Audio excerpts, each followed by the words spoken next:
Talawalawa o se whapoponga talafo le radio Samoa. Momo atu mai se sa e tutu tonu, wa fola i se ra eru le atatala i se teimele o tue mamao, le kolosi i Rafah i le baha o Gaza ma ai kupito, whaatangai le anga i se mai o tangata Palestina mai Gaza. O le vaenga o le militeria Israel e whaingo le Kogat, na lato whaia rea whaasisiranga, ma le whamtalanga le a whaafoe reanga i se mai o tangata Palestina mai Gaza, i le ngāri rue whaatasia i lato ma i kupito, ma le ailano le vainga a le European Union Mission. Whai mai o le whainga fwoi whaapea rea sa whaia ia Januari, na ma whaia nanga i se mai isi tangata Palestina mai Gaza. Pai mai o le whaailoa lea e Israel o lo latu langulango i le marienga tau le whire mu o lo iai nei ma le Hamas, le wasawaria nei le fitu vai aso. O lo te ena e kupito so latu ngāru rue whaatasi ma Israel i lea whainga, o na whamai a latu a whaiere e whaatino le tūranga lea, e te tau la o na mawhai o na whaatino i tū umai lua, whaatanga i tū umai lua ulu whare ma ulu whafo e se mai ai, tangata Palestina e pei o na iai i le fuafuanga a Trump. I initia, o le vasa nei wa fofua taunu wai i initia le whainga malanga, a le taitai o Lucia o Vladimir Putin, le wari putia le a whaatani mai se sauninga whaapitoa e whaatino ai, le whaafeiroa i maasania initia, moana malo whaalolongia mapaanga. Peitai mai di CNN, o lo tau mawhaira pāre mio initia o Narendra Modi, e whaatu maure mafutanga le loto ma Amerika, rono winga i reisi tū, o lo nau initia ia whaatau wa ale le tau au pitora tamai nei a Lucia, i lona fausiaina, e meise ia yeise tau ngō fia mo le whaatau wina rasuau, ma ia whaatu mau pēr ma le whai ngā wō. Peitai o reisi tū, o lo fia whaatu mau fo i le sootanga ma Amerika, i tūranga tau te konolosi, pe whaatau wa inga ma inibesi, a toa ma le whaamoe ia ave se Trump, ana tariffs po la fonga whaopopo, o tuina pēr i rungo initia. O le roi malanga lea Putin i initia tarua na amata le taua i Ukraine, ma o se temi maa le ale tele le nei mo Māori, a walo o whiutanga i fwoi ma Amerika i le temi nei, mō se marienga, tala whea ngai e tau whiwhata wa inga. O lo whea ngai fwoi ma le 5% o la fonga whaopopo po tariffs, ma ia Amerika ona o la lato whaasalanga lea, i le whaawau peono lato whaatau mai te suau ua Rusia. E fōringa e whai fwoi o le nau i ale reini marienga e whai ma Rusia, i le maranga ato Putin, a o loo whaafefefefe fo i a Amerika, ina nei maure la mafutanga ma le nofo le rei. A tonu wa sa oai reisi ara ngā upo le atunu une i mana o telefo i rei a mau wai le upenga. E le ile watu nei i na yaso na mo i maita winaida vai Rusi fe avea i enamu, le Japanese encephalitis i Victoria, a le ua whaeroa i ripoti le so ua whaamawina, le o anu le vai Rusi i Kaura, i le tu i se sifo o le sete o New South Wales. Pamani ane le New South Wales Health i le 9 News, na maua le vai Rusi le se suenga na whaia le Ruspuro Novema, ma o le tua whaapole nai, o no le whatoa a matamata le tau bevela, a ua amata whaamawina le maua o lea vai Rusi i le tele o no fuanga. O le tau bevela e atire na whaate tele i nai le namu, pei lava na sira fia, ma ua whairoa le suia le New South Wales Health, e fia whaamanastu i le lau tele, e ta tau o na malupuipuia i la tau mai le namu, o na e ono a fiai le whaamai le nei o le Japanese encephalitis, ma le Murray Valley encephalitis, ma isi vai Rusi tali whapea foi. Mo atu nei rai le ono spuru whaitu i New South Wales e ua whaamawinai, le maua lunga o le lamatianga le ono a fia i le Japanese encephalitis, ma lo iei le tui puipuia ma whauna puipuia mai ai, mai lea vai Rusi, wa iei soifua ua maumawai. Ua whaamaunia mai ala leo tahiti ma le au sue, wa lato mo wa fo i se isi uta tele le cocaine i le wafu i le lau mua tahiti o pape ete. O le suenga na whaatino le o ngā tonu le masina na tenei, na mawai le sidia le 12 kilo le cocaine, whai mai o le uta i le tau mate sa fuafua mo Australia ma New Zealand. O le whaamtalanga lea ma le haiko masina o whalani Alexander Rukate i se pepa o whaamtalanga. O ta ua na maua ia whala au whaasaina ni awhiwhi e ruasfulfitu, wa awhiwhi le rei pepa i ira ni containers sa iei lungo le waale le wafu. Whai mai leo no lato mo o fo i se uta whaapea o whala au whaasaina i a mati o le tausanga nei lava whaapea fo i mai iulai ai taitutu sa lava tūlanga o lo awea nei nei whala au whaasaina i le tunu. O lo wha au so suenga po ai o le amoria i asa palai whala au whaasaina. Tana muli, E tō te le wa whale o le fia na wa whala rua mai le whaatulangana o au laka pia o le atau sini o, i le ipo lalulangi le laka pia uni le rua wherua fitu e tari malo ai Australia. Whaeloe nisi ripoti le tariaina le rei e tonga mawhiti o pulu ua whaatulanga ai ala au, mō lea wha moe. E ono pulu ua vaivaina i ei au e ruasfulwha, ma o tā longa ua fuafua whai ai Sydney, o Perth, Melbourne, Brisbane, Adelaide, Townsville ma Newcastle. O le finals e whaia i le Acoa Stadium i Sydney. O pulu la e au fia i le pulu A, New Zealand, Australia, Chile, Hong Kong, China. Pulu P, Afrika i Saute, Italia, Georgia ma Romania. O le pulu C, Argentina, Fiji, Spain ma Kanata. Pulu D, Ialani, Scotland, Uruguay ma Portugal. O le pulu E, o Farani, Japani, Amerika ma Samoa. Ma le pulu F, o le Enelangi, Wales, Tonga ma Zimbabwe. I o tala ia Radio Samoa mo le neifo yaso soifua. Ua na o le Radio Samoa se furulima iwa toru a mo e tautuaina o e ilaungangana fitu aso le vai aso. Got something unusual to get rid of? E-waste or a hazardous or random item? Don't just chuck it in the bin. Find out where it goes at aucklandcouncil.govt.nz/where it goes. Tāmaki Turiki. All together, Auckland. Beta Drive Doctors i le taulanga whaatau i mangele, whaapea manrua. Mo le vaenga o so ngase pe amana o mia. E whaatino e fo i matupui pui o le whanau witi, o tupui pui la COVID is full river, mo i lato is full on tausanga malunga atu. Whaapea matupui pui o le flu.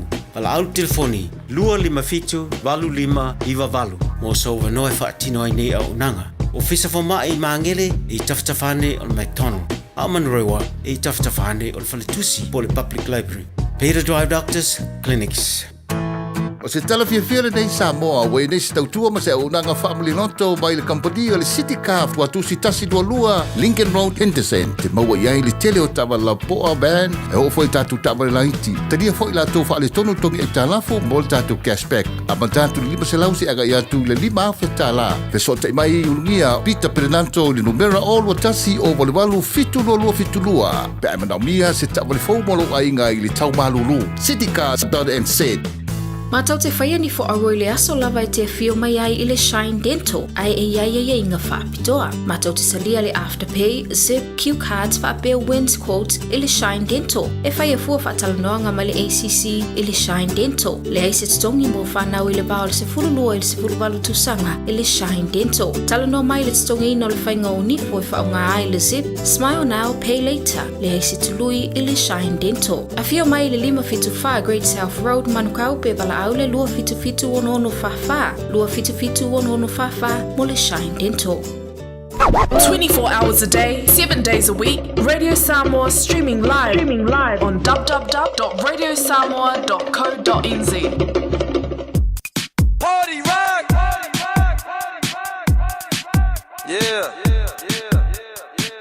Shake that. DJ. Every day I'm shuffling. Let's go. Take it, hey. Let's go. Take it, hey. Let's go. Take it, hey. Let's go. Take it, hey. Let's go. Aya tu ipe ayo le fatika mai o. Oliva una tata amase solo llevao. Jasila ba ole mate, ile me ufo mai ai. Ulupe ole fanua ufia ai.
DJ.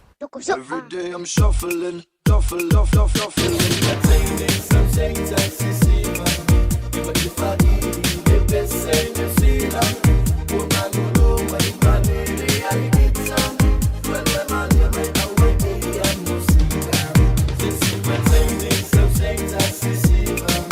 But if I need the best thing to see, oh man, you know my money, I need some.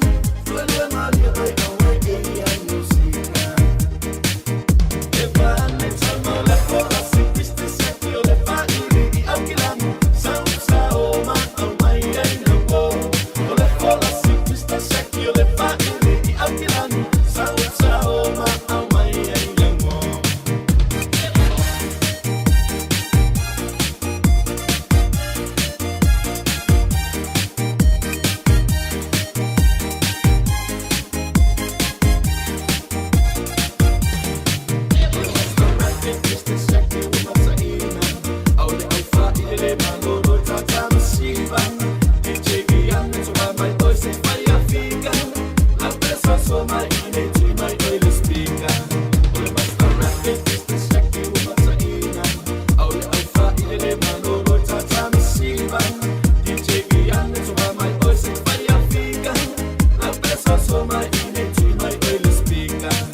DJ.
DJ. Every day I'm shuffling, shuffling.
miezza americano.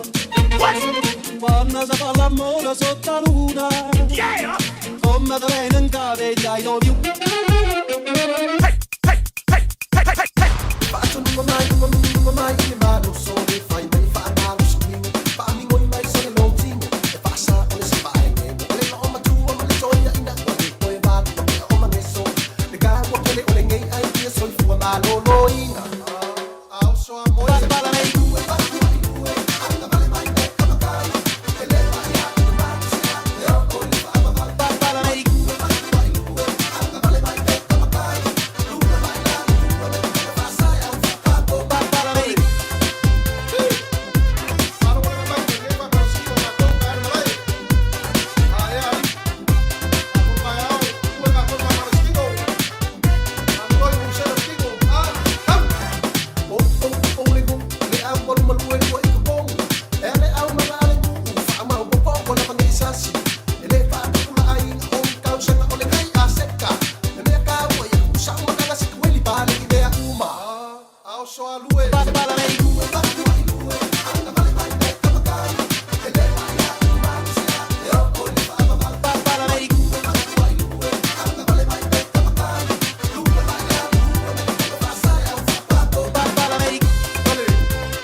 DJ.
shuffling, shuffling, shuffling. I like that boom boom pow, them chickens jacking my style. They try to copy my swagger, I'm on that next shit now. I sold 2008, you sold 2008. I got that boom boom boom, that future boom boom boom. Let me get in that. Gotta get that. Gotta get that. Gotta get that. Gotta get that. You are the amber of my eye. You are the river flows by and by. You are the street light, takes a shadow of mine. Smelling of the breakfast in the morning time, catching my feelings deep inside.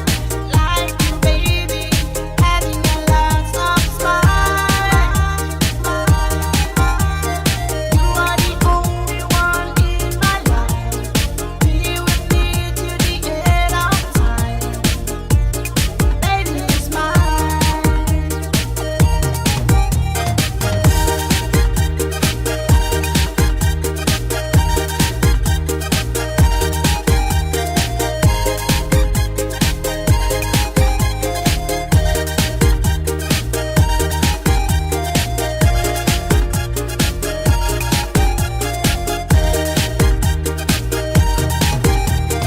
I see the tears falling from your eyes, like the rainfall from the sky. Please come inside and close the door behind. Lay your troubles on my shoulder, put your worry in my pocket. Trust me, honey, the one and only lover. Come on inside, I want you to stay. I can wipe your tears away. We'll be okay.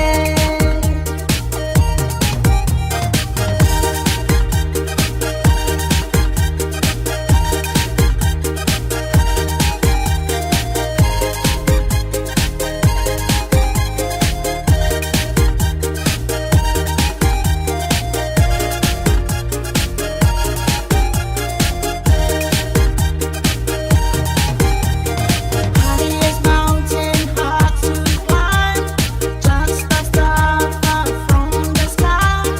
Like the honey raining in my mind.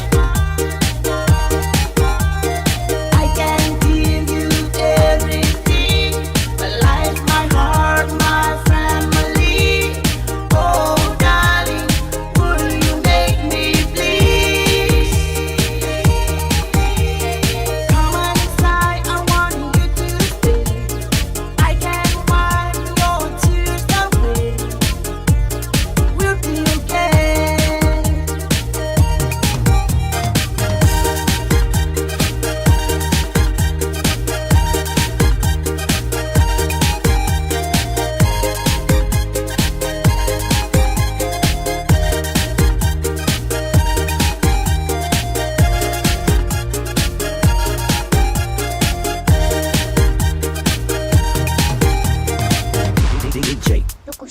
Every day I'm shuffling, shuffling, shuffling.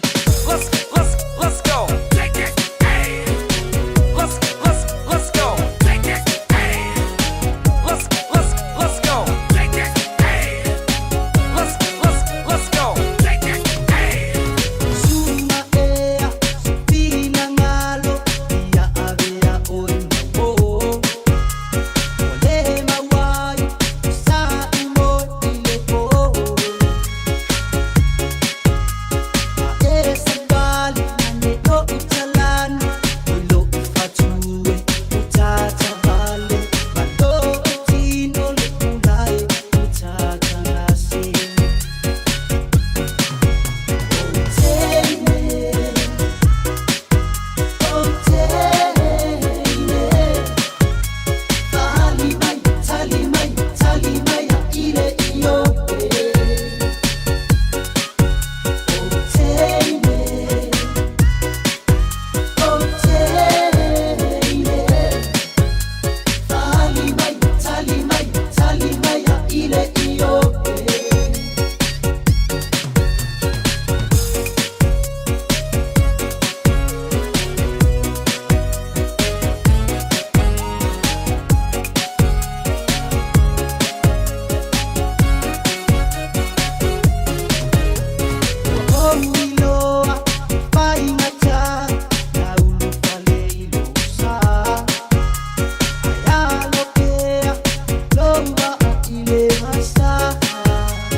mana tuai La Samoa le nuu o te nofo ai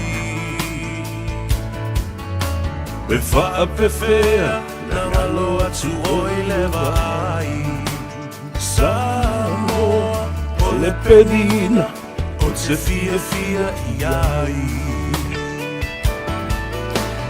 O solela susulu mai ma o mana tuai La Samoa le nuu o te nofo ai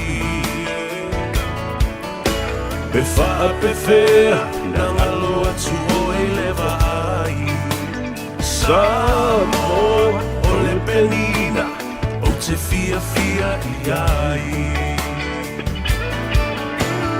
Hangi mai se matangi se momoli atu ai No ua lo fai la Samoa na talasi Ia le nā, angi mai a se matangi se i momoli atu ai o ua lofa nei ua tuai mai. Whatalofa ma le anganga fia ma le anganga whaafitai. I le atua o no lona hanga le lei. Ma lona alofa ua mawhai o na tātou toe. Lau lua whasina whai ai i le nei fo i aso tofi. O le aso wha o le masina o te sema lua fe lua sifuru ma le lima. O le whaatawhiti o te ute ma Faiva o Samoa. E re ngata i nei New Zealand. Ia whapena fo inisi atu nuu. O whea o le kelope o lo AI. O le ale aso ma le taimi. Ia o mātou le nā i New Zealand. Ei le aso tofi. O le ua toe lua se fulu minu te. O na tale o le itu la e lima. Whamalulu atu. E te fiu e whaisau konfiki i lunga le awala. Na sawan le la. Ua lua po ua tasi ma le afa i tū la o i lunga le ala tele. E te fiu e whai sautonga fiti i lunga le ala tele. Le ao ngāfo le nā o le tau atu i a te oe. Aua e te vave. Aua ma ai atua. So le, o le alu o le vai o le wati. Ia e vavele ka mo e vole le tangata. Ia whapea loa le lei. O le a whai mali e mai. Aua loto e nati. I la verses, a le la vea oe, la vea le istangata, po le isifo tangata o lo wha ngā ina le ala tele, ia a he whaaftai le atua o tau nuu mai malamanuia. Ia le a e tau te sa usi la o tau tāpua inga. Po le a le kai mea sa ue le kamoleka. O vai tātou, o le ata o le fifia, o le talie, o le vaila au. Sua malia le nā e mawhai o le whaatea ai fōi ia whaafita uli o le. Ia ngase fōi o le tino lātou. Ai whaatalofa mō wholofa ia te oe le nei fōi a stofi. Whaatawhiti o ngā ruenga matiu te whai o Samoa. Mā lo le ngā lue. Mā lo fōi le ono sai ma le whaatotoa i tiu te mawhaiva sa ngapa ti ai. Ina ua lausu le atunu u le tae au i le nganga e o le la. Ia au isi fōi e pūlo loupea. Matapua i atu le fale. Usu oi fo i ma le whanau a onga. Ia lea la o whetau ia. O le manavo ngā ruenga ma le tu ua o a onga le whanau. A le whautuanga mo oi lunga le ala tele. Whai ma lie lau sa. O le matua i pisi le longa se mea o lo poloka. Ia o la fo i ei meo awala alo fo i nai. E te alo tu i a pakaki mai o e lis poloka lai whai mai na. Ia le la whatalofa mwhatulou. E pa ia masani o le atunu u sautua whafa i ona tūlanga whalupe. O pa ia mamamalu wha le malo, pa ia fo i mamamalu wha le atunu. Ia ai mawalunga se vi inga o le atua e sii mamamoli e ana au auna. Le pai sino le tala le lei ma le au whainga luenga tatofi le atua ma le ainga sa le vi. Ia wha malo i lau tau te talo. Olo o tapo i ai Faiva o tama whanau o Samoa i tawhai fio le lerolangi. Samoa, ia, malenei atunu o makua kumu i Samoa. Ia whapea nā fo i Ausitalia, Hawaii ma Amerika. Le atu Asia ma le atu Europa. Toi titi ale i se vai panmanoa o le lerolangi. Ele o kifa solo i fo ai ia se Samoa. Se ali i masta maitai. Ia o wala aunga whaapito nisi o a o onga. O ngā ruenga malo, ngā ruenga company, ia, aile ngā tele nā, o Avanoa Skolsipi, ia ma le o tauina o nisi fo i to mai e mana mia le tātou tunu i Samoa le toi fo i atu fa o ngā le lila ia leo lau tā leni ia malo to mai na o wina mai isi tunu o lalangi sa awina atu iai oe ma i tātou Fatalofa i le pa ia maulunga o le tapo inga tamam tina mātua le tunu malolo soifu manuia alo fo i le whatotoa tele o ngase o le tino ina upula la ngoto le soifua ma matua fo i ia le soifua ia ia mai o mai ia tausanga ma o mai ia ma ofolo fatu ia te utou ma le titalo ina ia anga le ia tu le tua ia i la tau o lo tau lia le fanga le fala ia whapea fo i apulsia o tō whanga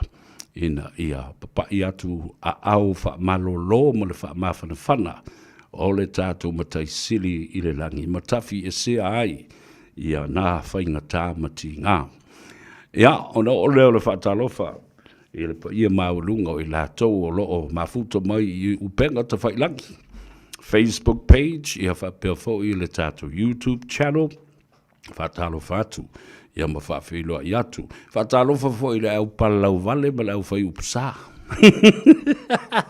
Awa ele ma whaianga misi o vai teimi nei. Wa tu ui titia.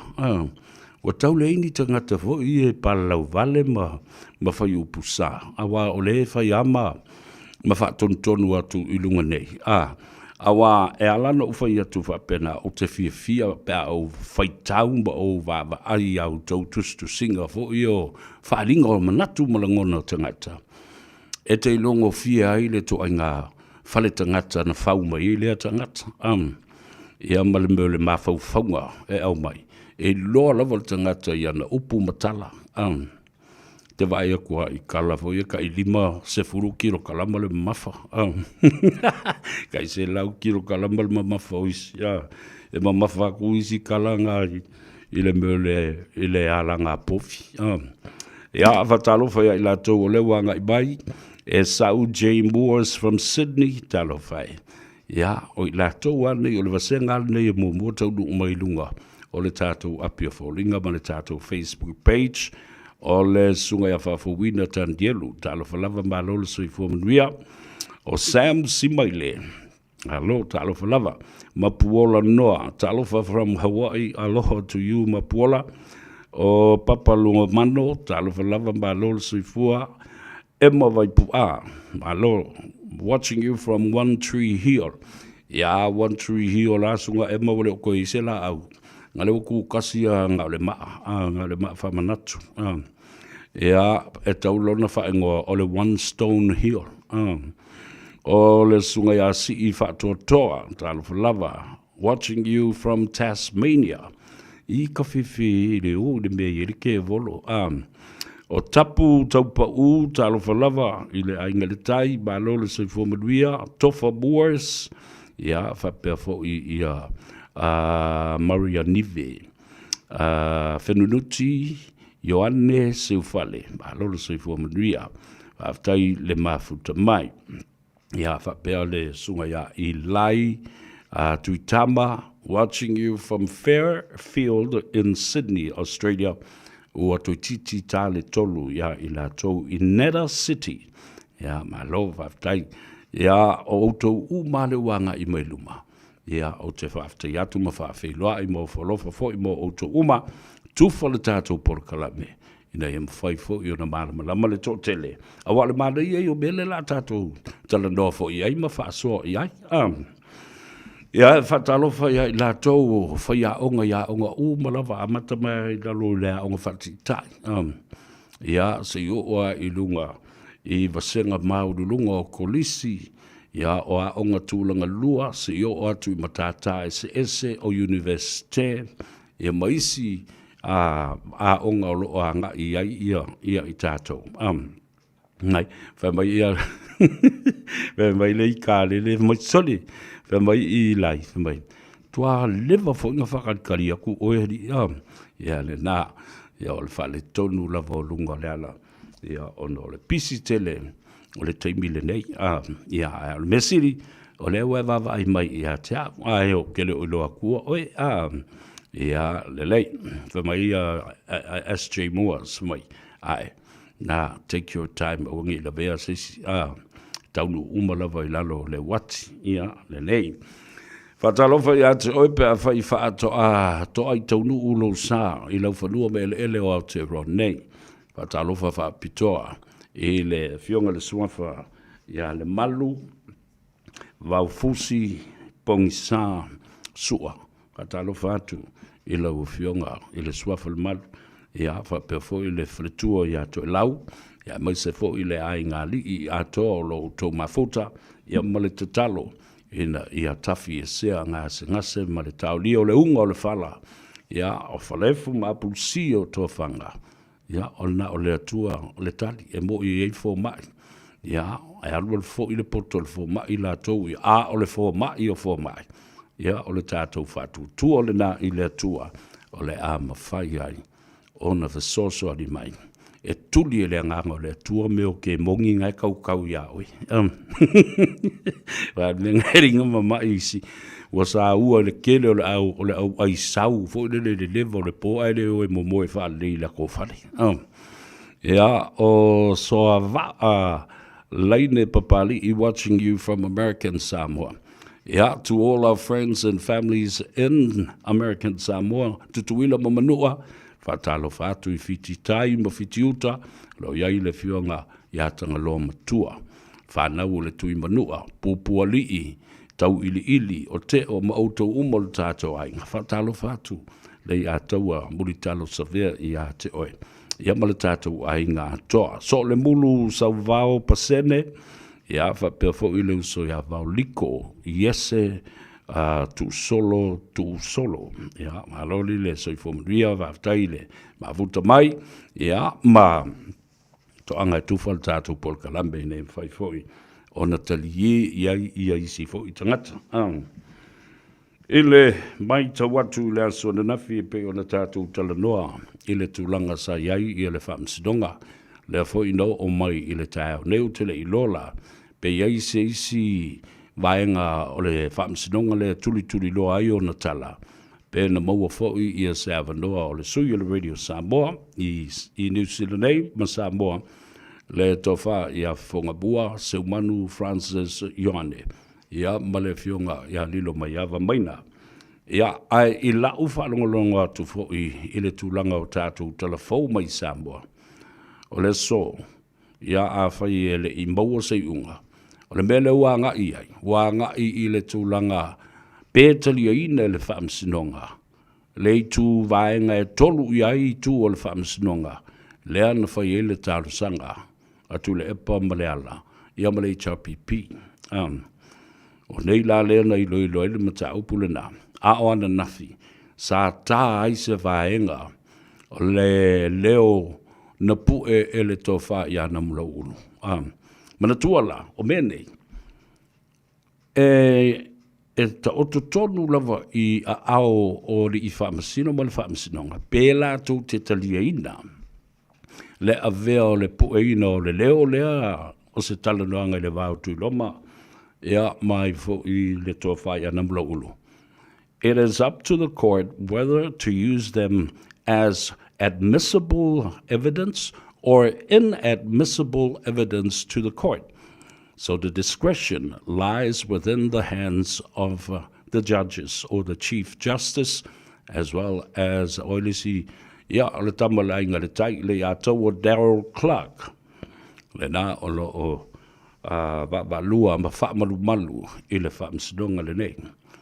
A whaila e te ena o lona winga wa le taliaina e le whaamsinonga.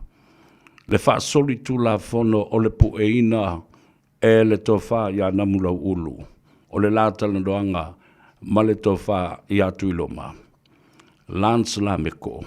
Whamai, it was a gentleman's conversation. O lona winga o ta mali I ma le la fitula inga lea sa whain. Ai whawhea pe ala noa tudei ia la meko ia po tui loma mwhapea mai. Ai, I le eang iau kala whapea nganga whaia. Ia namula ulu la tau ia. Nei ropo ai le nā, na nofo mawhai le nā, tala I se tala noanga male.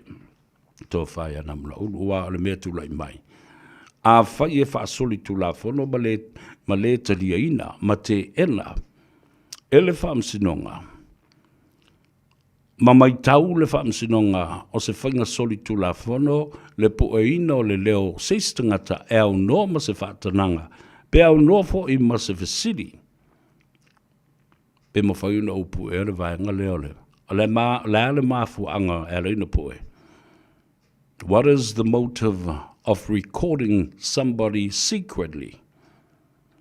It's because you want to use that as evidence later or a malicious intent. Whafonga I upuna. Awa upuna e whaongai tutonu al whaamsinonga. Na e whaia maru tali tanunga. E mawhaio na e whaonga ina. E whaio se mōri mau. E loa ai ia le soli tu la whono se stangata. Ia whafonga lai le whaopunga le whaamsinonga le amine. It was a gentleman's conversation. O le talanoanga whaata mali. O lona winga. O lo iai le tali tanunga ma le whaatu o tuanga. Ia la meko. Po o le fionga ia tuiloma. Ele whaie so na uso se mea whapene I ate ia. Le ale mafuanga is to implicate and use that as a weapon or an evidence to be admissible in court. E mata utia ambionga mawingo tangata. And on the other hand, ele si tu o le whinaunga. O la ua uma e o mai I le pāti whaupwhai e tasi o le hero pipi. O ai la leo o la maa iai, o ai leo o tuia le pātu o le si sapelu. Tu lau whaafonga le tunu, ua mea e mwhai o le whaamatala, I le ngangana whaingo fie whapea. Tu pātua. Tau lama lama, tau whaaleanga. Male manatu ina ia si I se tā e malai ai listangata. E la vea ai listangata, ma fo ai listangata. A malicious intent to implicate somebody for committing a crime. Ia lefa mai lo malo ia tutua atu iloma malelo ia fo I ale fionga I le sui paramia ia to lupe. No, we stand by our clients. Nothing like that was been said. It is a hearsay, and that is it, from a gentleman's conversation. I've really loved that way. Fela o ile trust, feo I ile fatu tuanga, fale uso. O te tali tonu I ate, o e tele whaia se mea mata ngā whapena I ate. Alesi lai tu o le tupe. Wala na whailanga o le umanatu. Wo fi fai tupe fo I le tupe lau awa I atu iloma. Wa mana o fo I le HRPP la tau se la tau cut. Ma se la tau slice mai le melea. Fa mai o le avatu mo le tolu sfulu afe to avatu mo le fitu sfulu afe. E ona se lau afe I lea. Ta fefe e so le. Ja, lele. Ele loa po wato I fafo le whamsinonga. Wa. Na paule me tau na whaia e tule epa ma le ala. Wai la tōne na aveina le tangi ma le hero pipi. Wha se e tuangalu. Wha solo muli. Ma tū lei mahato I fafo. Ia le talo sanga lea. Ia ma whapena fo I ona wha lea o ngā ina. Ele whamsinonga. Ia le mori mau. Ona toi fo I lo lea o le mata upu. I lima o le to lua lea. Ua mali lia whatasi. E ave le la mata upu I tua. Ave ese tangi e tuloma. Ave ese tangi fo I ale sui pale mia ma le minstao ngā luenga te tele I ato lupe. Le whaafsa ngā ima I la ua. Tui mai tui atu tā mai tā atu. Pe o le mele na tupu mai nei whale alili. Sa whatatasi. Alulea nala tau ia ave ia anapu sevetei fui mono. Mane manatu. Ia o la ere au mai fo I tangi la tau ia ate. Anapu. Lea la, o tau whaifi o mai. Manatu la tau i o le ana o ia mi o tonu. Na te le isolia se tu la fono. Ai tonu ia anapu. Ai le ai soli. Ngā fo ke soli ku la fongo o ia o le fo ia o mori anga whaasanga ia te oe. Nala, na wha mau nia fo i. Ere i savali fo i le ana la tau i le tu la fono. Ai o le alo whanga i le tūlanga le whaanga ina o le tātou wanganu. Le tū ma le anga i whanua. Ona, o vaenga nei e tā ua tele mo le si le fia mba. Lea whi i whaanga i nei le anganu. The concept and the idea of our culture is reciprocal. Le upule nā. Reciprocal. E au mai a vātu o le whaaloalo i le whaaloalo. Ia. Ai ese la le whauinga ina i le whaamsinonga. O le mata upule nā. Si mai whafonga i tātou telefo. Ia na tā pena e le tamai. Ta i Miriama po mare mai Sydney, Australia. Talofa lava o se whapoponga telefo le Radio Samoa. Momo atu mai se sa e tutu tonu, wa fola Israel le atatala i se teime le utue mamao, le kolosi i Rafah i le baha o Gaza ma ai kupito, whaatangai le anga i se mai o tangata Palestina mai Gaza. O le vaenga o le militeria Israel we whaingo le Kogat, na lato whaia rea whaasisiranga, ma le whamtalanga le a whaafoe le anga i se mai o tangata Palestina mai Gaza, i le ngāri rue whaatasia yo i lato ma ai kupito, ma le ailano le vainga a le European Union Mission. Whai mai o le whainga fo i whaapea rea sa whaia ia Januari, na ma whaia yo nanga i se mai isi tangata Palestina mai Gaza. Pai mai o le whaailoa lea e Israel o lo latu langulango i le marienga tau le whire mu o lo iai nei ma le Hamas, le wasawaria nei le fitu vai aso. O lo te ena e kupito so latu ngāri rue whaatasi ma Israel i lea whainga, o na whamai a latu a whaiere e whaatino le tūranga lea, e te tau la o na mawhai o na whaatino i tū umai lua, whaatanga i tū umai lua uru whale ma uru whafo ese mai iai, tangata Palestina e pei una iai i le fuafuanga a Trump. I initia, o le vasa nei wafofua taunu wai i initia le whainga malanga, a le teitai o Lucia o Vladimir Putin, le wari putia le a whaatani mai se sauninga whaapitoa e whaatino ai, le whaafeiroa i maasania initia, mo ana malo whaalolongia mapaanga. Pei taifa mai di CNN, o lo tau mo whaida pare mio initia o Narendra Modi, e whaatu maure mafutanga le loto ma Amerika, lono winga i leisi tu, o lo nau initia ia whaatau wa le tau au pitara tamai nei a Lucia, i lona fausiaina, a meise ia yeise tau ngō fia mo le whaatau wina rasuau, ma ia whaatu mau pēr ma le whai ngā wō. Pei tai o leisi tu, o lo fia whaatu mau fo i le sootanga ma Amerika, i tūranga tau te konolosi, pe whaatau inga ma inibesi, a toa ma le whaamoe ia ave se Trump, ana tariffs po la fonga whaapopo, o tu ina pēr i rungo initia. O le roi malanga lea Putin i initia tarua na amata le taua i Ukraine, ma o se temi maa le ale tere le nei mo Māori, a walo o whiutanga i fōi ma Amerika i le temi nei, mō se marienga, tala whea ngai e tau whiwhatawa inga. O lo whea ngai fōi ma le 5% o la fonga whaapopo po tariffs, ma ia Amerika ona o la lātou whaasalanga lea, i le whaawau pēno lātou whaatau mai te suau ua Rusia. E fōringa e whai fōi o le nau i le reini marienga e whai a Marusia, i le maranga ato Putin, a o loo whaafefefefe fo i a Amerika, ina nei mauna la mafutanga ma le nofo le rei. A tonu wa sa oai rei siara ngā upo le atunu une i mana o telefo i rei a mau wai le upenga. E le wātu nei i na yaso na mo i maita wina i le vai rusi fe avea i enamu, le Japanese encephalitis i Vitoria, a le ua whaeroa i ripoti le so ua whaamawina, le o ane le vai rusi i Kaura, i le tu i se sifo o le sete o New South Wales. Pamani ane le New South Wales Health i le 9 News, na maua le vai rusi le se suenga na whaia le se ruspura Novema, ma o le tua whaapole nai, o no le whatoa a matamata le tau bevela, a ua amata whaamawina le maua o lea vai rusi i le tele o no fuanga.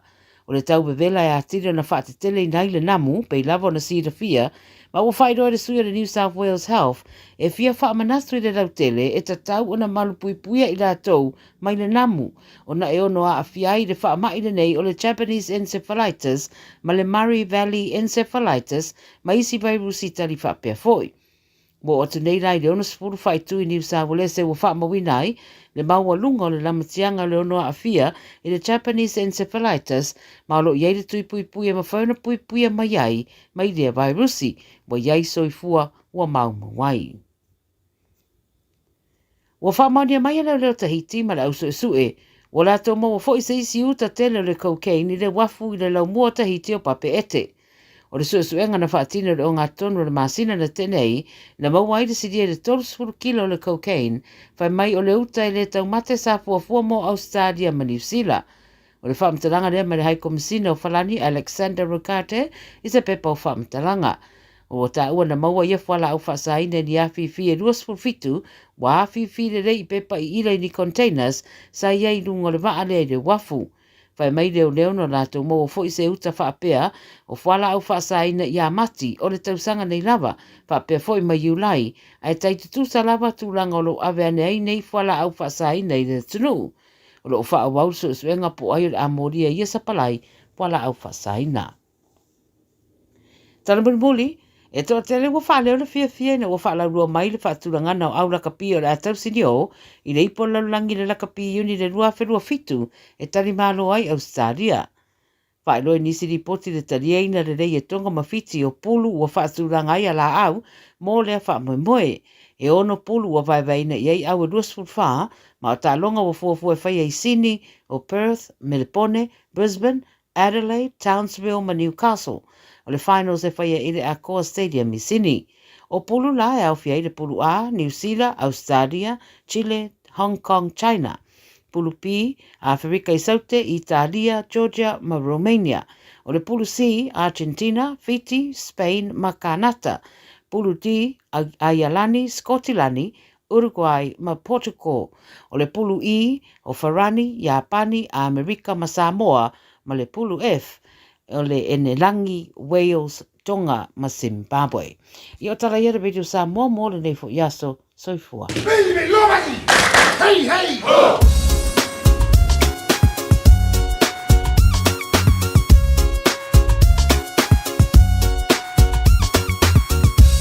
Ea le nā, tātou tala nā, o le whasalawina, mo le teipu muribuli, o le awodanga mo le tautua, Miriamba po Mare, Alana Toa, ia e pe o nā lala ai, o le sui le nā o le Radio Samoa, e Sydney, Australia.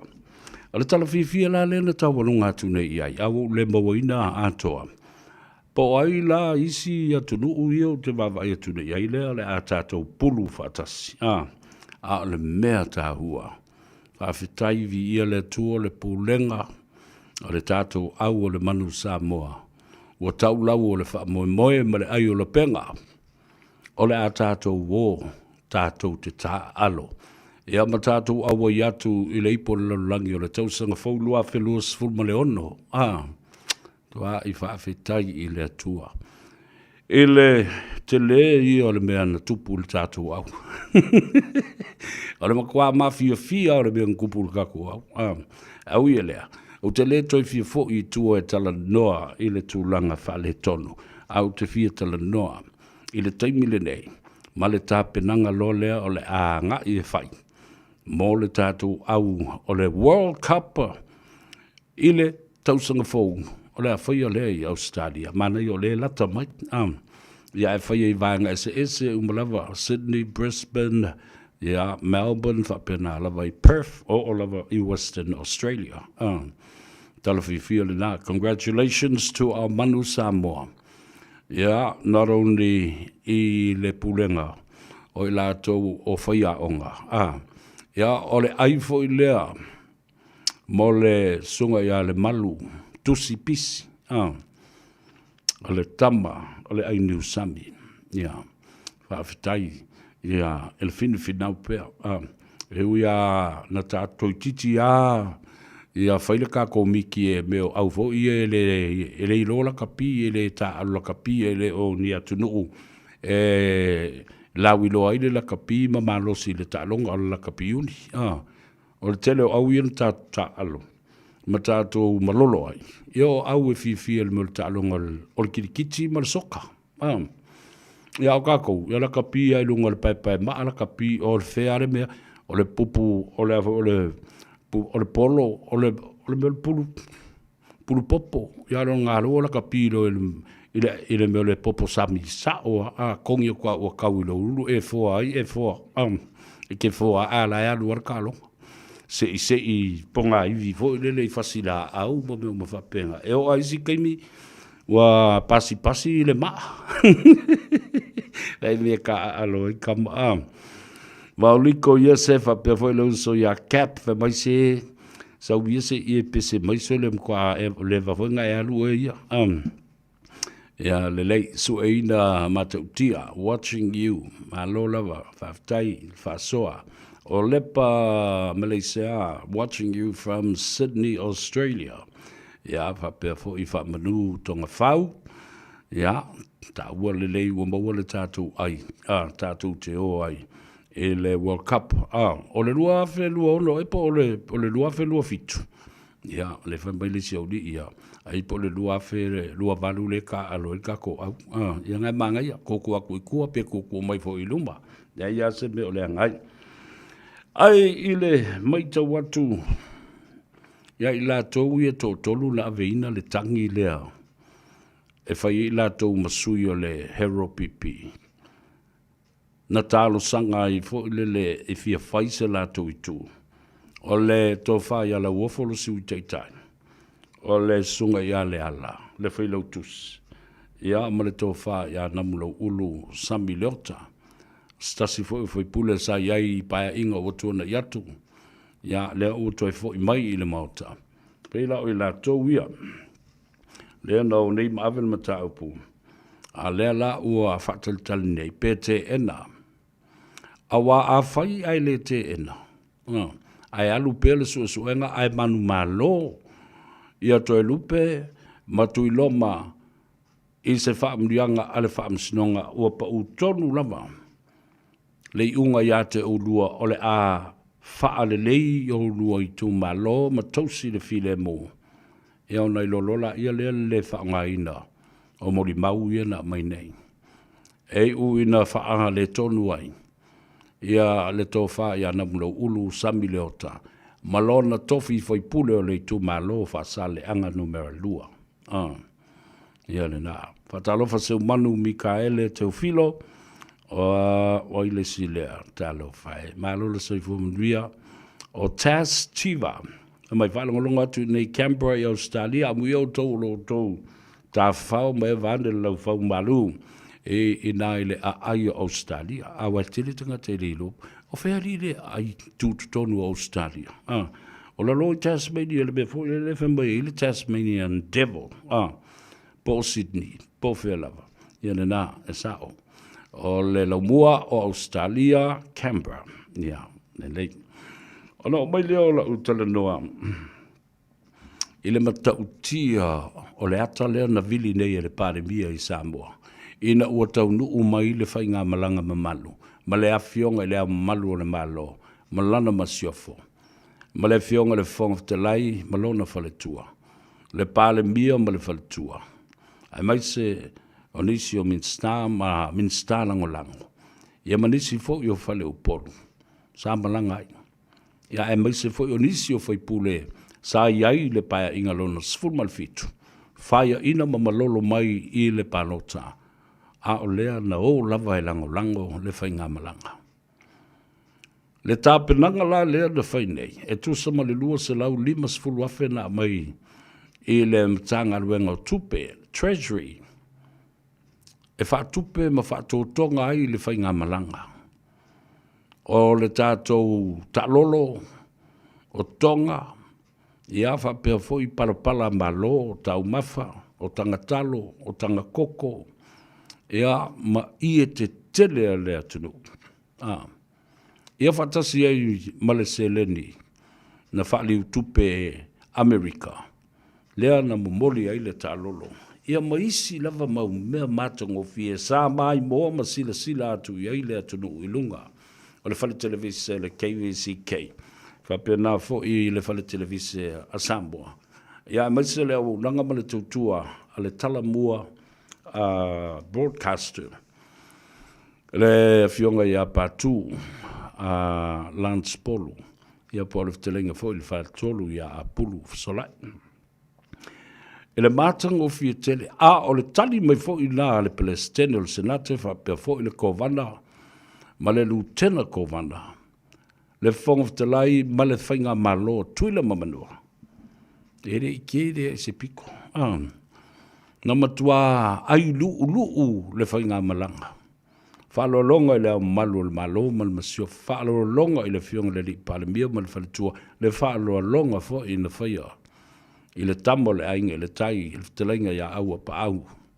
Mulpola. Na matua i inu malia i le whale selau.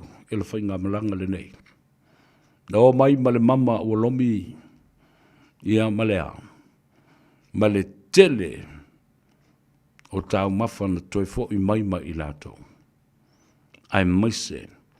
O whaamnianga o uma na tala noa i nai nisi o mata upu mō le whaale leia o le tamao a inga o atu motu e lua. Samoa i sae ma Samoa i sifo tuto tas. Ma le fuafuanga o lea ato e whaia fo i lesi balanga e tali malo ai Samoa i le tausanga fo. Ai awhio mai le pa ia o ainga sua mawai whanua fo mai tūlangi. Le motu sāwha pe fo i le la au nā mutasi mo to o le whale ula ma le mamalu le whale ngafulu. Le Palestine lo senate le matautia fo i o ata na vili le to ina vai atu o na taulangi. Le Palestine lea le fionga i atu a olo. Ese mai whaalo longa mauru lunga ale malo. Au whaalo longa lava ia le Palestine lo senate. Ele mawhai. Le ngaya. O la fo e tanga i masila i le au mamalu o le malo. Le fionga i a pa i le whalitua o le fionga i le Palestine o senat. E o le tua fine moni o le au o le malo. Ion. E se le matang o fi i le mai moa a Samoa i le lalolangi a toa a meise le Pasifika i a whapena fo i le atu Samoa lava ia. Tu mua mapule. Whapena fo i ainga le taima le vao fonti ma Samoa na poto ma li o le televise. Le upenga ta whailangi. Le Facebook page whapena fo i le YouTube channel. Ma isi fola mawa lunga o le social media.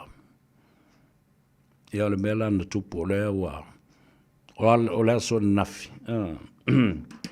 Ma le tai awa na nei lea sa whaatino i nai. Ia le tūlanga o le whailo inga le palemia manisi o le autustala. O le mea matautia. Ia lea na tūla i mai. Ma o se mea mua fo i lea i le amatanga fau o le tūla i mai o le fionga le li palemia te la vau o le atunu o le tamala i titi o Samoa. O mai lo whailo ma le whasoa. E le o te loe le i titi ane o le afa miliona. Ina ua whaali liu ia tupe Amerika ia no mai mau. Ma le whainga malanga. Ai o se mea matautia i la o mātau male mai tau. I le lufi lima le lei. O le fionga le li palemia. Tautia. Fia se lau afe le na mai. O mai loa to e ave le tupe e whaatumu ai le pū lea na iai. Lua se lau afe. Lua se lau limas fulu afe. Mai le whaaputu ngā tupe e papa i ai le malo i lalo le tū la fono. Public Monies Act. Na tō mai ai mai le i le mtanga luenga o tupe le Treasury. Lua se lau limas fulu tā la. Lua se lau limas fulu wafe tā la Samoa. Whatotonga i le malanga le nau. Mea uma le tā lolo. Fo i mai. Ma le mama ualomi. Ioe. Ma le waa uangoto. O le upsa o ane na. Mai lo wha fo i toi wha ola le tupe le malo. Tolu se lau wafe tā la i le Treasury. O mai fai le tau tusi wai le malanga ia tu le pa. La sa eva o ia lau fau malu. Ia pe tapua i pe le tapua ia tu fo. Ai e lo tel tolunga. I kai fia ka pua i ia tu le pa ni me fa pe. Pa wal me la e le ngango tu le pa. Kalu sia i yai ia mango ko le va ma fioki ko. Ah. Ale le na. Se i o ia oso se mai o se si o. Ah. Ale le na fo i o tau ai misa ma tau ai fusu. Tau fao le lau ngā tū mua ma pule ma le pa i ai ngā le taima le va o. Fonti. Tū mua ma pule. Ia wā o mawhawhangwa nau tangata nei. E vāwa ai masei. E sā ili masei. E vāwa ai leanga. O no mai lo lea whai lo ma le tala. A lana me na pupuni ai e la auli ia ngutu o tangata nei. Tu lau whawhonga lea tunu. Pō a i le meole. I le afe mon tupu tā la il te utusi. Toi ngā porkiki mā nei o le whaalongolongo ma le vāwa ai. A wafo ui o lea na māwhawhau. Ai longa mausi ngā la ko mele mele na o i nei le mai ale whainga malo. Ai le iai tui valea. I le fionga le li pāle mia malana tō whā. Mapo. Le tō whā. Ma le whāu tanga lo loto. O mai loa. Mana tua le lei le tāpua i ngā tula. E papena tāpua i le lei pe le tāpua i le lei. Whai le lei le te utusi se lope lima afe. Pe tolu afe se mea na ave i ai. Ma tu atu i lona ao. O le mea lofa lea le malo ma le au malanga lea na o. I Amerika Samoa. I le tatala ina o le whalefono atu tuile mamanua. Ioi, e uianga e le kapua i mai ma e iso loto le lei le mea. Tango le teutusi lea o le tolu afe au mai o le fionga i le li i pāle mia. Ia. Ino ai sau koko Samoa ma ai sau pankeki. Li liu ane le fionga le li i pāle mia. Fai le teutusi. Momoli o le sao whapito. I la ua o e na vea ma pāle mia o le atulu. Wa te i fo i le sao whapito ia. Wa moli atu se mea lofa a le whainga malanga. Ioe. Mi milo ane e min star uma e le malanga masui min star e le yo sa tāpua i atu. Whai fo i le whaaloalo i ai tofu ma le teutusi. Mi milo ane i sui pāle mia e lua. Sa tāpua i atu i whanua. Whai tofu ma le teutusi. Li liu ane i le sui fong of the light. Li liu ane loa i le fono o sui tofia. Ta ma ainga. Dea olo i ai nei tonu. Ia, whatea le whaaloalo i le nofo le sunga le mali e toa moli. Whatea le whaaloalo i le fionga le tama ainga i atua tupua tamasese efi.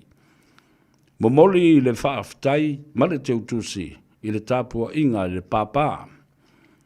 La ulu mapsua. Ia, ma momoli fo i lea. O le si teutusi. I le si fo i tama ainga. E matautia lava. Le amatanga fau. O le whaalia lia le lei i luma o le atunu. Transparency and accountability. Mi milo i foloa ma la uli, whai le whasoa. I matanga luenga, ai le ngata i lea. O whaala potonga tu maoti. O lo i ai mawhatianga, mamana onga tu mau le tino, ina ia wha le lei atili soifua maloloina. Le vaenga e pō le vai, le vaenga e wha le tonu le whalongo. Se nese ma le vaenga, o i la tau e wha le tonu e pō le vai. A ngā i atu ave le lua afe tala, le victim support, Samoa Victim Support Group, lo tau sia ia tātou whanau, ua mele isi mātua. Maanga leanga i ai mawhai i mea leanga isi mātua, la tau si o si le New Chang. Matau tia. Mimilo ane avele le lima afe ilunga I Monike. Tamai ta isa. O lo te talo mo le manuia o le atunu. Avele lima afe o ele mapu I whangalele. Avele si o ele longo I pulotu. Lima afe. Mimilo ane tō le matu pala pala au wā le komisina o leo leo. Le foi na wha aloalo iai. Ia tutuile mamanua. Whapea nā foi I le whailo inga male a inga lava la tō ia o le wha tutua I le tua Samoa o tasi. Ma le fionga le teitei whono. O leo te wha alongo atolo o I nei le tō wha. Ia le whetalainga ia le lumuenga po le tō wha ia pau Dr. Roy Ausange. Ma eu, whaftai Dr. I le wha maupo po ina o le tātou ainga o le wha tuatua I le tua Samoa o tasi I tutuila mamanua. A whai o loo e whaafonga mai a o loo e iai I lauwhanua ma ele o Aotearoa. Pia moa se avanua. Tā te whaasoa I fo I ma oe le uso pele vai ane o taulangi mau mamalu. Tolu spul tau sanga o tau tua o nei fo I tamali I upo whai o le malo Amerika. Ai le ngata I leo lono to mai whaafo mai le filosofia. A doctor of philosophy. E awa tuaila na whautuanga I le malo a wā le tamau ainga o atina e o lo whaatino a tutuila mamanua. Te le le sao. O te le tei. Pe whaate I a u ai te ua vea le nei alo Samoa, po le nei tamali I o le atunu e ta mo o se whainga pālota la tamai e tuile manua sa ili ai sui o le mota ma le senate. E esa le matauti o le whasoa le na whainei. Le le wane le whionga le li pāle mia. La fo ia uma ma nisi fo I o whale upolu na malanga. Nā tau te li poia ma ia wha mamalu le whainga malanga ale malo e maise le au mamalu o le malo. Le pāle mia ma le whaletua. Ia wha pia fōi le masiofo le au mamalu o le malo. Ia e maise fōi le whong of the line. Ma le whaletua. O mea ia na lawa lunga I le tō wha ma le manatu o le malo tu le manua I le fionga le Palestina o senate fa pena fo I le fionga I le kovana sili ma le lutena kovana. O le amana ia o se fatala ula mai.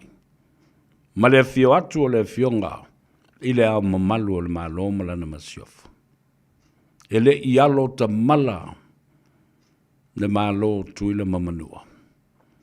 Awa o mea ia le ua mautu ai nei Samoa e lua Samoa I se sae ma Samoa I sifo tuto tasi ua a toa Samoa wale ala foi leo le saunoanga le fionga ia tua olo ua moni ai upu o le fionga le li parimia o Samoa o le malo tuto tasi o Samoa o le ainga. Ao na fufola le fala. Mai le malai tele. Te ia pa ia fili ma pule tuu. O lo ta o oto o mai ina. Ngafa feso tai o le vata ngata. O Samoa e lua ma le atunu ua toa. Stasi le nao mawhauwhaunga na mapu e ane. Ma lea ua wha ma I te mea ai le teimile nei. O le whaataua ina, o so tanga wha le tangata, wha whai ia, ia matala tuu na mawai ngafa, mausunga, o mamalu mapa ia sautua whawhawha o Samoa e lua, leo le atali malo, ile tausanga fau.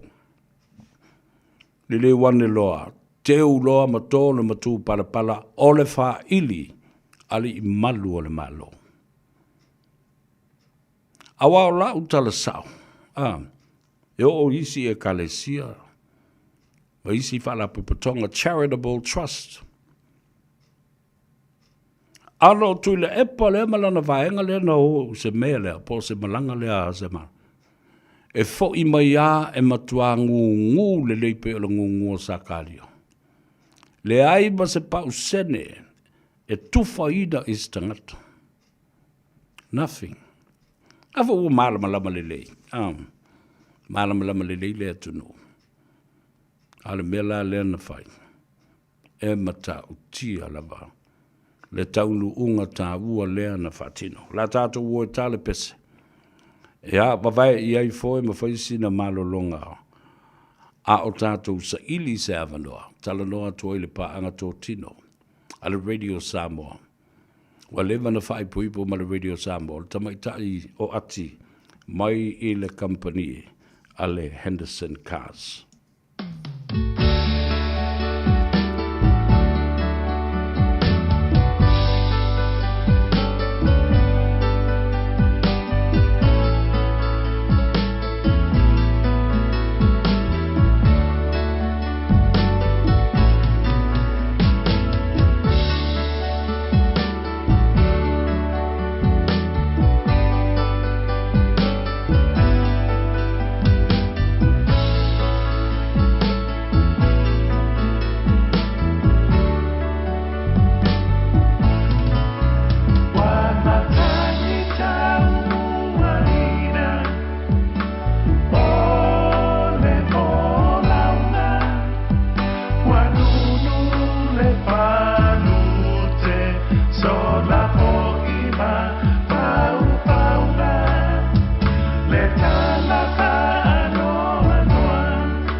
Ua whaeloa mai la official le tine mu ma whalavelave tutupu whaafuasei Fire and Emergency New Zealand o le ale ngā lulue mo le tasi le itu la sui tine mu mai le se fulurua ngā i le tasi le awauli o le aso whawaile aso lima o te sema o na o le atu langa o le awa i ai le whaatuai o na tali atu o sui o le ofisa ini vala aue o mai. O le whautuanga mo le totele ia whaai tete o na whaatino ni vaenga e ono tula i mai ai ni mu tautua nā ngā sesenga o mea taumafa ia awa le tu la fo ia whaamautino olo ola le lei uma smoke alarm solo mota potu moe potu malolo whaapea le ho wei ma tua a whai ai tula i mai se mu ia vave alu ese mai le fale ma vili le tasi asi ane le tu la o le Fire and Emergency.nz moni whamatalanga e tu sai mani fuafuanga. A whaiwa umala dei tau sanga i tele i malanga i Samoa. Ua saunia nei ala DT Sal se avanoa i te ono manumalo ai i se pepa malanga matoi fo i mai i Samoa ma le lima se lautala Amerika le tupe te tawhau ai. Na ona whau ngā lavo le ClickX e lafo ai lau lima se lautala New Zealand po le lima se lautala Australia pe silia tu foi i le mai cash o le tuka inga i Samoa. O da mawale o le avanoa i le se i le aso mua te sema ma le se i mulimuli le aso limo Januari. E ma whaifoi o le e angavaa i le se i pe a lafa se top up tolu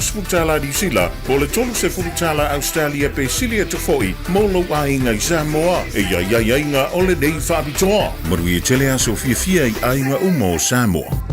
Beta Drive Doctors i le taulanga whaatau i maangele whaapea manrua o le vaenga o so se pe amana o mia e whaatino e fo i matuipui pui o le whana witi o tuipui pui la COVID is Faiva mo i lātou is fuluan tausanga malunga atu whaapea matuipui pui o le flu Wala au telefoni, 255-25 mo so wanoe whaatino ai nei au nanga. O fisa wha i maangele e taftafane o le McDonald. A manrewa e taftafane o le Whaletusi po le Public Library.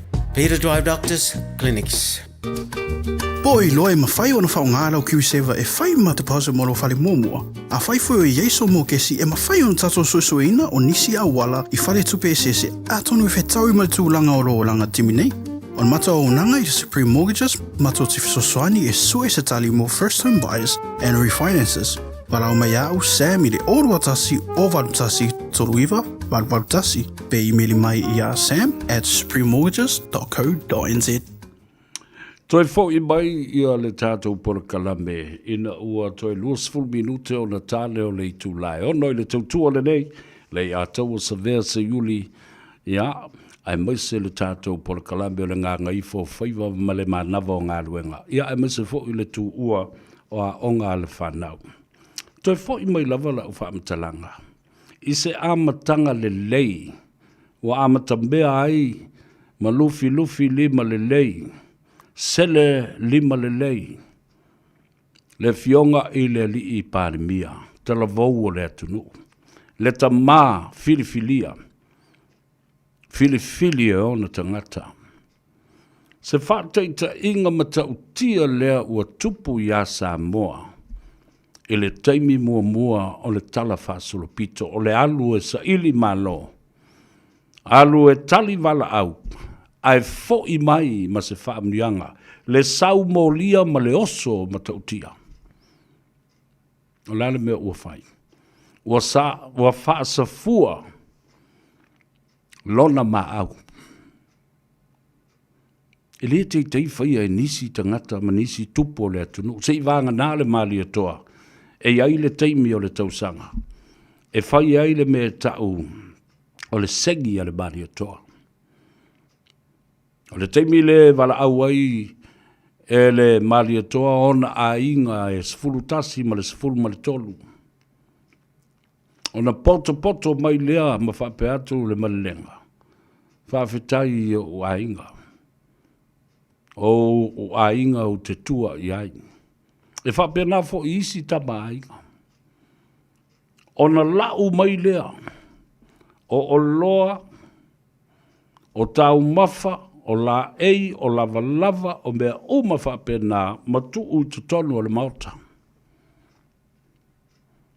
O le me lea o le awhai. O le awhaia le taui o le lofa, o le ainga i le lātou tama. I wha lave o le nei tau sanga ma le lātou sanga.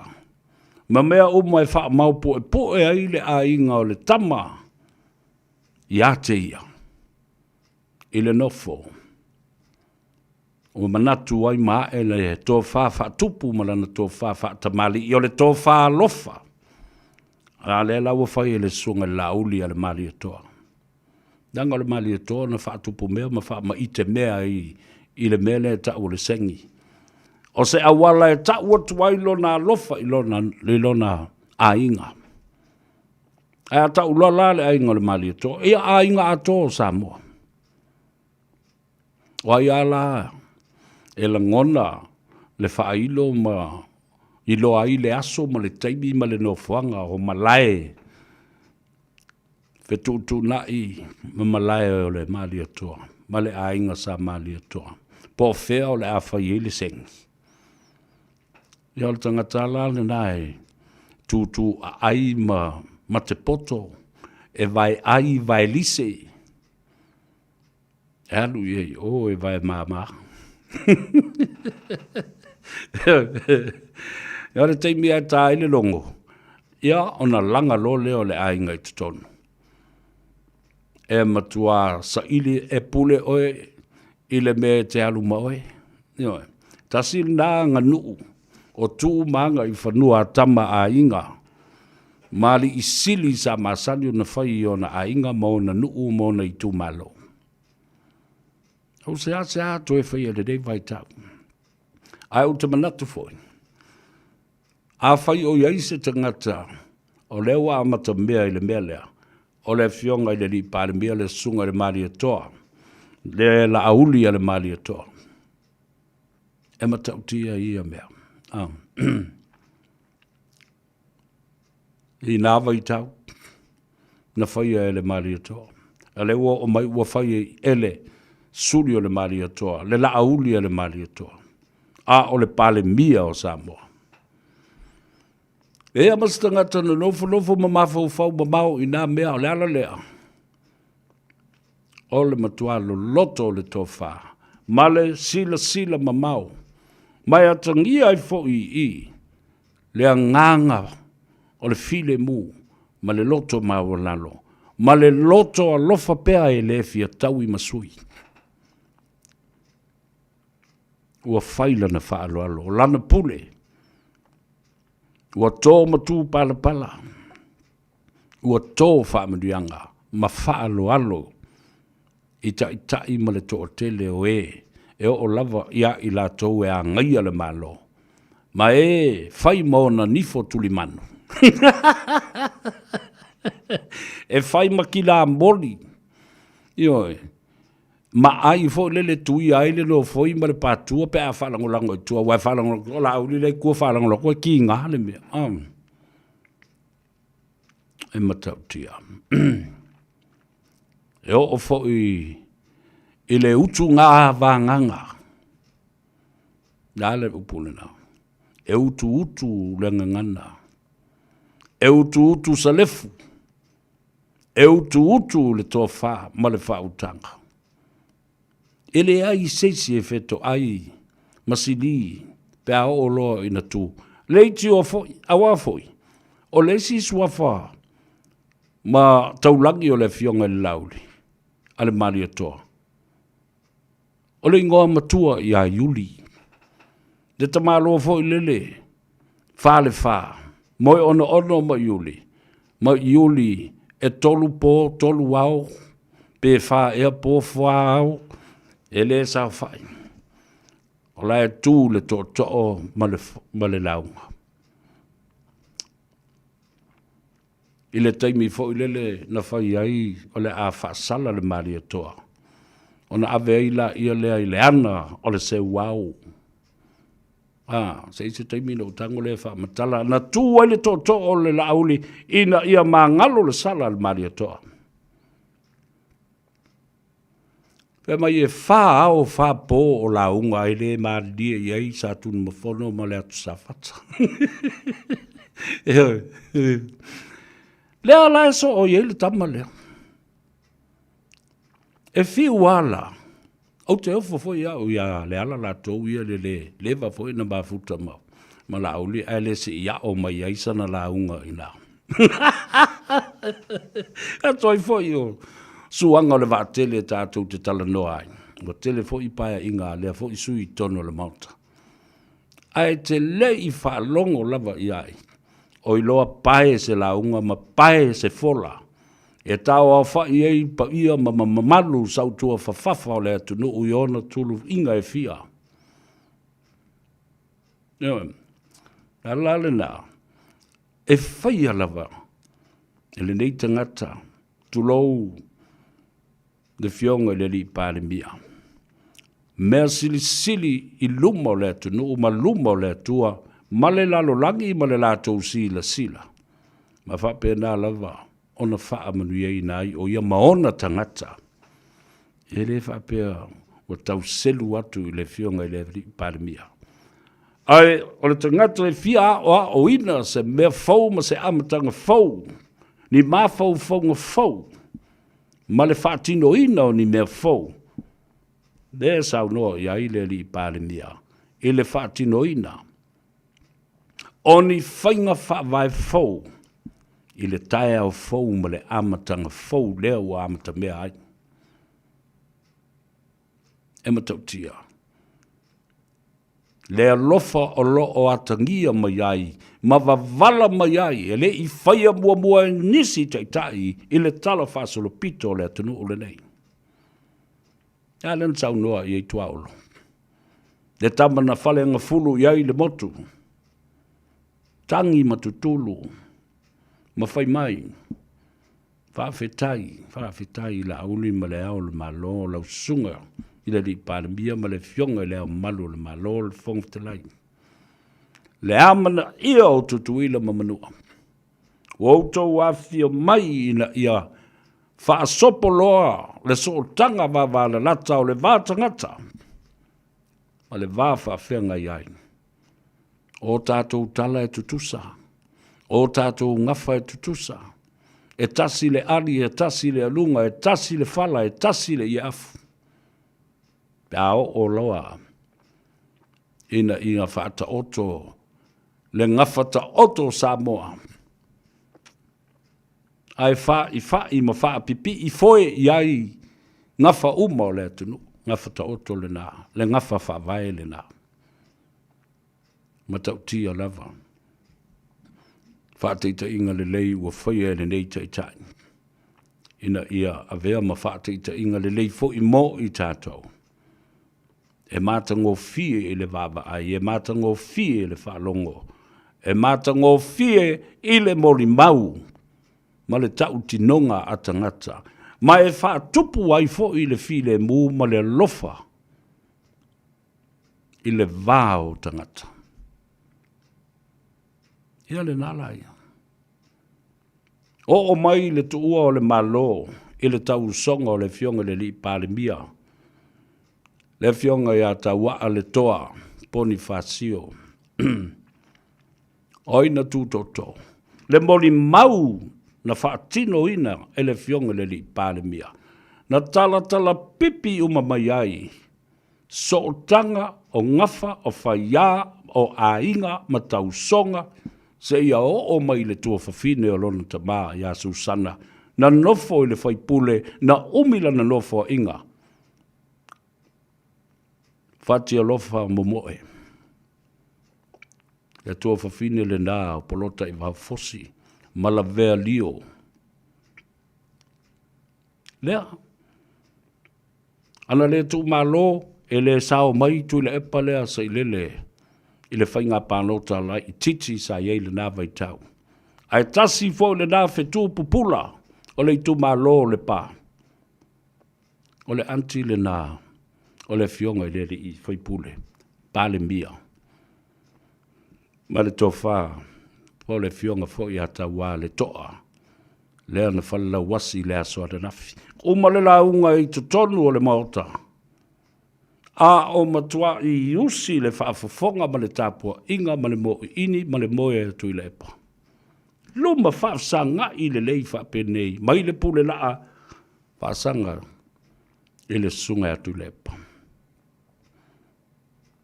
Ma o se teimi sili leo na tā ua I atau. Na tala ai le fionga le li pāle mia, I lona lofa, ia tu le epa sa i lele maria le ngoi. Ma tala ai o la so tanga va la lata i le ngafa, suafa, ma a inga ma tau usonga. Nāle mena tupu. Na mai ale la unga le nā, i le pule laa. Ai to e tū le ati ma le la unga ma le fue. I le malai. Nāle mena fai. Na matua i tali le tu malo. Na matua i inu fo i tu i le epa. I whaaloa longa le fionga i le palemia. Na whaata lofa. Ma fusi. I la ua nei. Oka se nganga whaafetai na o mai i a teo. Ma o mawhau ai. Ma i maa ue pe ana whaapea. E wha umi pea le nā fusinga. Ma le nā whalo whaninga. Ma le nā lofa nā tangie le wawa ai e tangata. O ye ese alal mera ta o le porkiki. Ese lole so tanga o a inga pe a o ina wala au le atua. O le mea tu pito o le atua e whai le tangata na ia whaia. O le toi whaafo i atu. A e so ta i ei ngafa o a inga. Ma fo ta i le alofa ba le whaalo whani. O le nganga ma tau tia le nai la uwa ai an na fi ai. Se tangata i nā whaamri ai nā. Ma o se mea le lei e tau la awa o ina mai ai i tātou uma. O te whaafatai fo i le fionga. Le sunga tu lepa. And I think it went well beyond the imagination of the former Prime Minister Tulepa. A o le kiliva ina fo i o le Savali, male launga, male moli mau. O le tama lea o ta oto. Ese le matango fie. Le aise mea na sasi pe sepu pe misi le vā. Ai o mai le tala. Fato a manino ai fo i le tele o tangata. Wa leva na ola, ma tautua o se taule lea i to tonu o le pā. Le sunga lauli al mali atoa. Malona au a inga. I to tonu o le pā. Le no u ma le afio anga ma le tu ma lo. Lea o lo tu mai ai. I le tofi le sunga atu le epa malia le ngoi se lele. Po sala fai po tu mua, po tua i le tāmatangi ma le tu ma lo le pā. Po o apia. E iai uma so tanga o tangata nei ma wheta lolo ai. E o e osi o lātu wainga. Mano nofo ma tau tua ai i ainga. Leiti oa.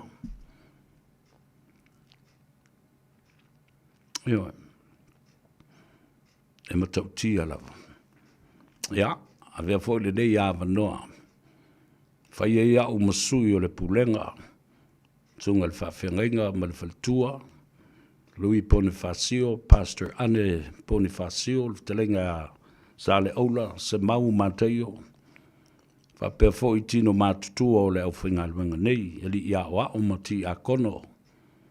E momoli atu ai, ia ma Samoa poto lo whaafonga mai tawhai fio le lalangi mau te ronei. A inga e fia. E momoli atu ai, ia whaamaisenga ai maise foi. O le whaamafan whananga i loto whaavau ai maise laua fionga. Ile ali i pāle mia. Sa tutulu mawhaia le moli mau.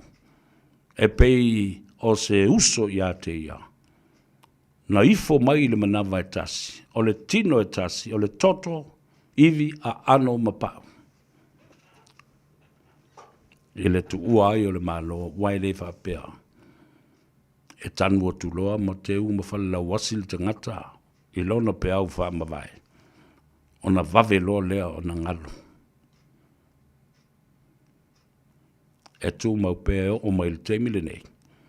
Matu ai whaamaisenga, whaamawhanwhananga. I lau a fionga le li pārembia. Mani au ngafa sisili, mani langi ni nili. Paolo ma ngafa sili langi. o ainga, o whaia, o tausonga, o le mamalu mo le paia i loutou ainga. Ianga le lei le atua. Ma ia mana tua me le lei sa whaia e tauaa le toa. Le uso i lau a fionga le li palmia. Ma o ainga e fia. Ia ona o le wala upa ia le atua. E le sili le ipu o mea i le na whaia le ipu o mea. O wala au le matai, o ia na ia whai, o ia fo i nā te au mai, o ia fo i nā te toe whafoi. Ai ia ola, ma mana tua ngā luenga ta waa le toa, i to tonu o loto, ma fina ngalo, ma mafau faunga, e whai mata i ala o ni mea le lei sa whatino. Ia mana tua ma whate i ta i ai. Ma wha au ma wha le lei a tili nā mea, e tūpulanga o nei mā rua mātai au. Toi 5 minute o le tale o le tū la e ono se i o tātou koma te isi a se i toi sa ili le tātou teineo ati. Anga tā ua tele le promotional now lo whaatino e le Henderson cars e le teibile nei. Mana tua la le tale noanga tala tua nafi mati. O le whaato a tasi lua tolu wha aso talu o na whaatino le lātou wha lawi loa le nā. Ea a o lele. Ua owa i le tolu se fulu montupu ta vale ua whaatau. Ma tau lia. Ma tau a au i nā atu le pepa malanga o le ticket e te lele ai. I le Air New Zealand po le Fiji Airways. I Samoa e te tawhao e le kilisi masi ma le tausanga fau. Tata wola, ia se i sa ili ai ia le tamaitai, ia le tausala a le Henderson cars ia ati. Pese e whanofo whibari ai oe, ia ma le manawa o ngā luenga ma le ngā Gagaifo Faiva o le atunuu. I le tautua le atau o sevea ma le Radio Samoa, i le ngā Gagaifo o Faiva o le Pole Kalame le nei fo i o le aso, o le whaatawhiti o le tele o tautu te ma Faiva alo Filipa.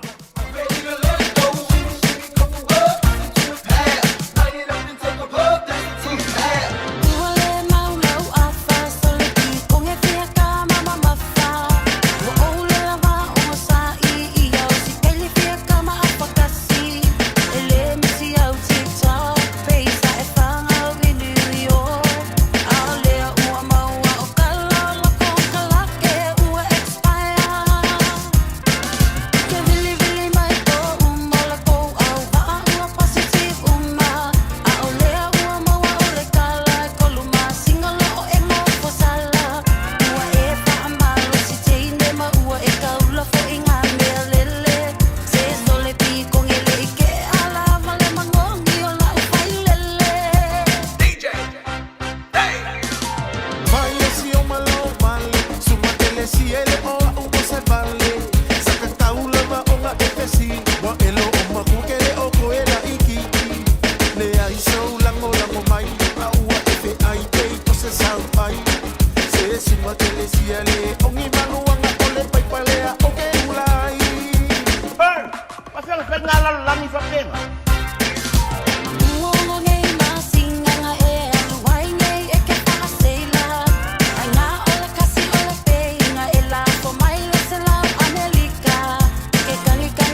loko o ke le sia le ama ke ngomofo. Iva be onga eliu, ayolo atile I fale laungiu. E loko le anga ya, o langa kama ke hiele alu e tau ap.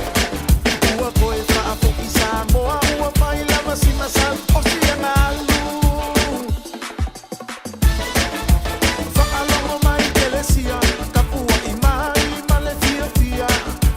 Ma o e lava le fo fike, e si o le ke le o kuke. Awa e ke langa langa ma a o le o ke ngofo ma le fa fa kala. Ele misiko me amaka ma le fa ko anga ale fa I rasta. No, no, no, no, I'm not ready to come home. My contract here says 2 more years. I'm a sorry, my Galacia.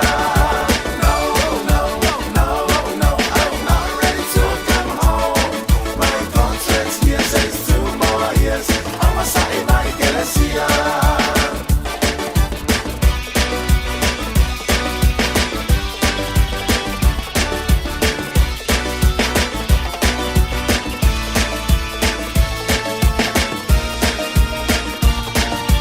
No, no, no, no, I'm not ready to come home.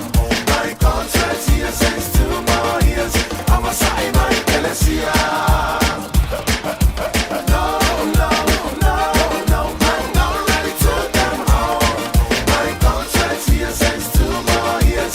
I'm a sorry, my Galacia. My contract here says 2 more years. I'm a sorry, my Galacia. My contract here says 2 more years. I'm a sorry, my Galacia. Le nā, le au whai pese e whaanofo mia whaamari e fo I ala ki e runga le awala. I ala le le iai o whonga. Ia ba e ata e fo I. I le tele o mata upu tā rua lo tātou wha soa iai. Ia matuwha le tātou porkalame. Whatalofa ia Kirita Pune. Whamai se ka mea se pesele nā mō mātou. O mātou e nofo I Australia uta, o I Australia sifo, Western Australia in Perth. Ia, whataro whaturi I Kirita. Ia, te oe male ainga, mwhamanu ia te fōni Christmasi male tausanga fau. Ia, Elena Collins ai Fasili, ma lolo soi fō manuia, whapea fōi ia so eina mātou tia, o le uso ia Filimaua, mātango fie le whaasoa. Ia, tufala ia leo tātou por kalame. Ina ia mawhai fōi o na whaafonga iai, masila fia le tōtele. Ia, bea o lo tutupu I lo tātou watunu. Ia, bea no whai atu. Le amatanga fōu, le tae au fōu, o mā fōunga fōu, le pei o na whaasoa mai ai ia lo tātou ali I pāle mia. Tā ua. O le asoa tae au, le aso lima leo te sema. Le tau te whaafonga mai ai o lo avatu ai le lapta inga. O le a le ngā lulue ai ia le fui mū. I New Sila atoa. Ai maise lava lai au kilani. Ia ono lo o iai ia mata upu patino lava fo I le mata ngā luenga. Ia o lo o whaatala noa ina. O le a le ai la se fui mū e ava noa I le tū la e se fuluma le lua se I tau I le I tū la e tasi po le lua I le uli a tai au. O lona winga la, au ai ke kuku wafi. Le au kuku wafi ai. Vai, so mamau e se maleafi I mū sesi. O le o lo avatu lapta inga, o le atuai o na tali mai pe a whapea.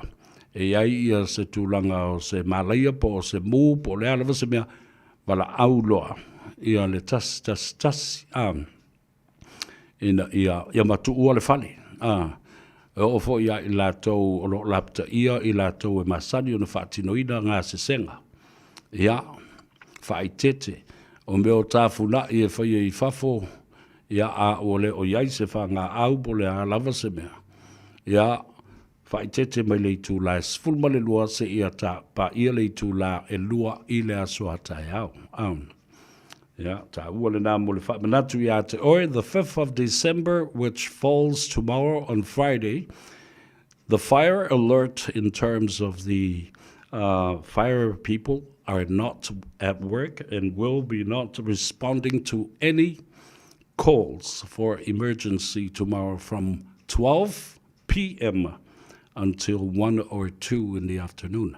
So ta ua ia lo le watu le whaperetania wa lai whalongolongo maiti malama nautu watu le aonga whape. Oh, wow, o le ala le bele. O koulanga le au kukuafi. Aua, so ese mamau mai le mai me o tafuna I o me o ngase senga o tau mafo. Ia polo no whaafo I o ia mawha sasao ma kuku sa fil koufale. Palau le tasi. Ia, ale am whai o na tali mai I ate. Oi. Tasi le na vaenga ta ua tele mole no nofo le lei ma le file mu ma le saunga le mu I le asua taiao. Now, here it is. Fast money gifts from American Samoa has distributed money to all those people that contributed or didn't contribute at all. Le ala wuto e whafo I le tolu se lau wafe tā la I tonu o le whale tupe. Malimatanga luenga o tupe. Le Treasury, yeah, le toe whaanganga e fo I mo nisi mea I le lumanai. Ta ue le fionga le li panmia. E te taulo o atu I le aso luasfu ma le wha, a aso luasfu ma le lima lor kirisi masi o le tausanga le nei. Ua maua uma. Ia sui e avea o tai fono o fono whaavae ai tu malo e lima sifun ma le tas. Ta utele le mea le nā.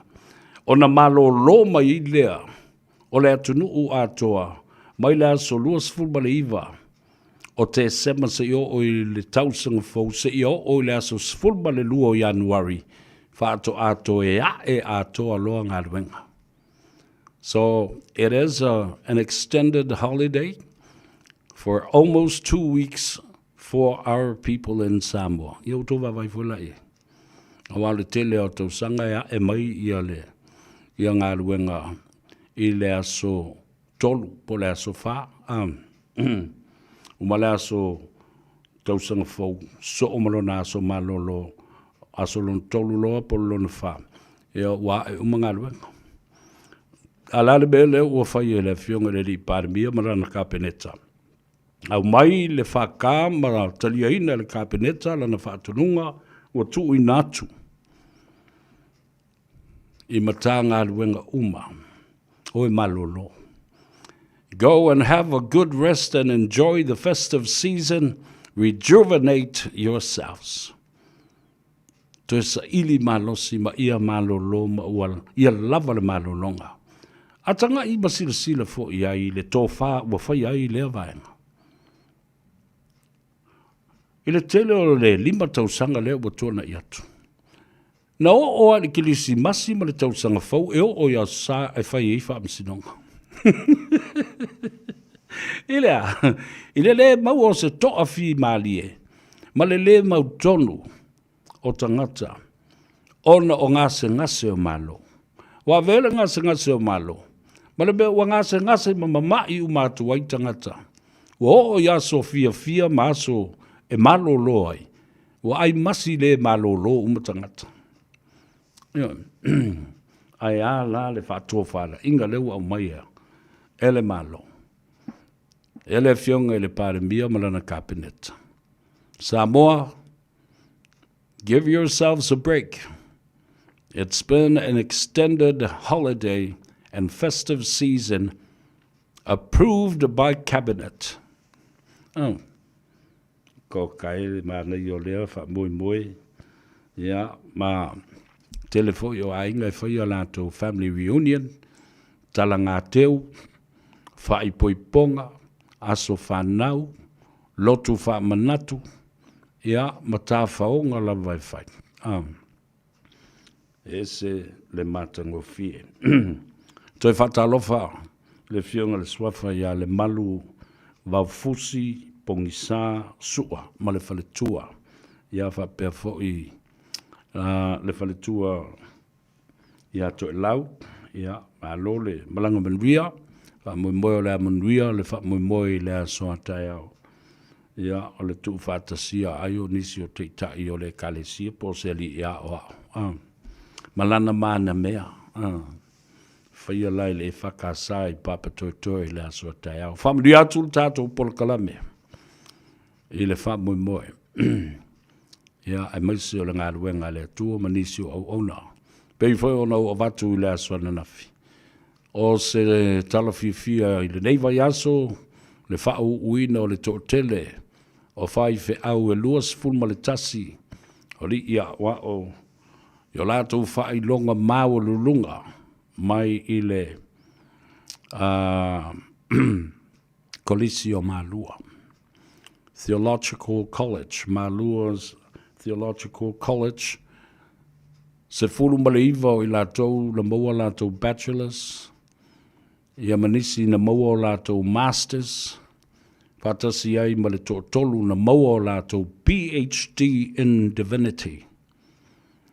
O le whomai o le filosofia, o le mata upu sili o le awhionga pa ia, ma mata upu tau le atua. Ma o le timu mua fole nei, ua whaatino ai lea o uina o lea mata upu i to tonu o lau whanua ma ele o Mālua. Ioi, e se le tā ua. O le tūlanga māwalunga e whaai o le tia fo i o le tūlanga o a onga e pe o le Universite, le USAP, le NUS, e au mana matata ese Australia o lo o tau ina i isi whanau o le atunu.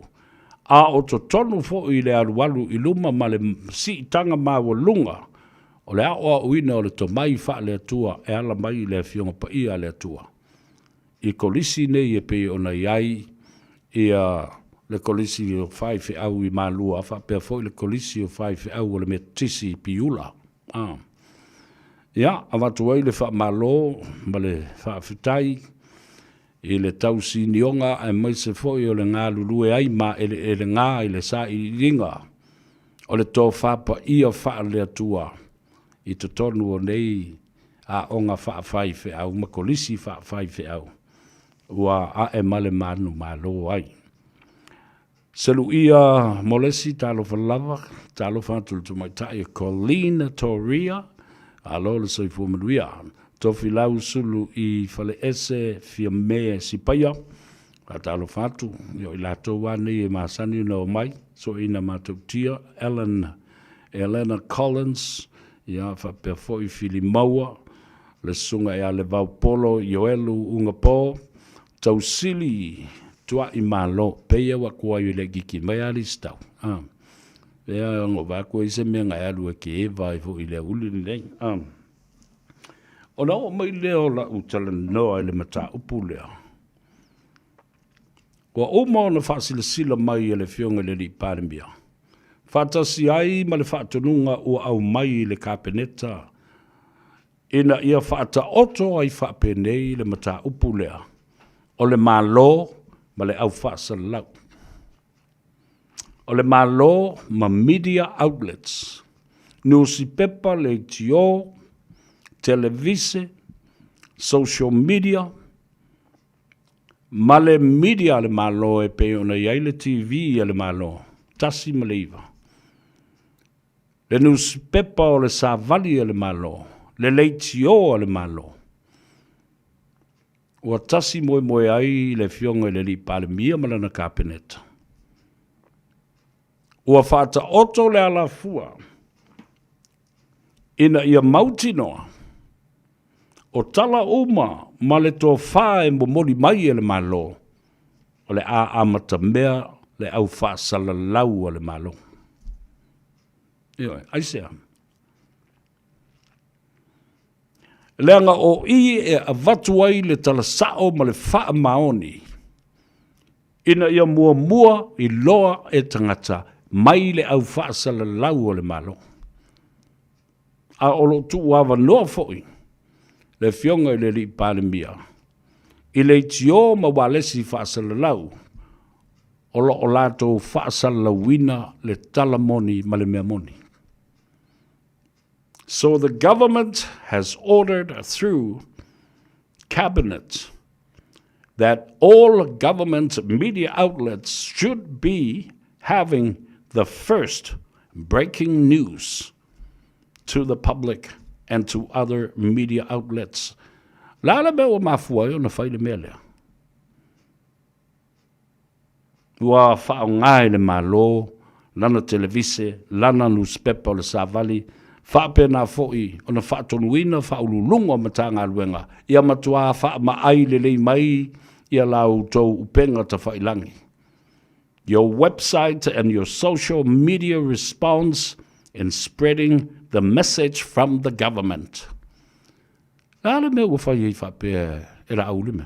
Manu la auli le tau le leia o te tai o le malo, malana whai ngā malo. Ua tele le tala pelo. Ua tele le tala. Ua li liu ma milo. E isi au whai TV ma isi au whai newspaper ma isi au whai le tio. Ma isi au whaasalau ma isi au tustala. Lea la ua sau saoa i le fofonga o le malo, lana tō wha. Ina ia mua ai le au whaasalau. O mea tō tino o le malo, ina ia pui a le malo. A e whaalongo la ini tala nistangata. E whai mai, o na winga la. O le porokalame le atau sa vea, le Gagaifo Faiva me le asunga fua se tau le asu whareile. Papena fo i male tano awa i le asu tonai. E le indi pā pui. O le tātou porokalame ma le tautua le Radio Samoa. Whaatanga.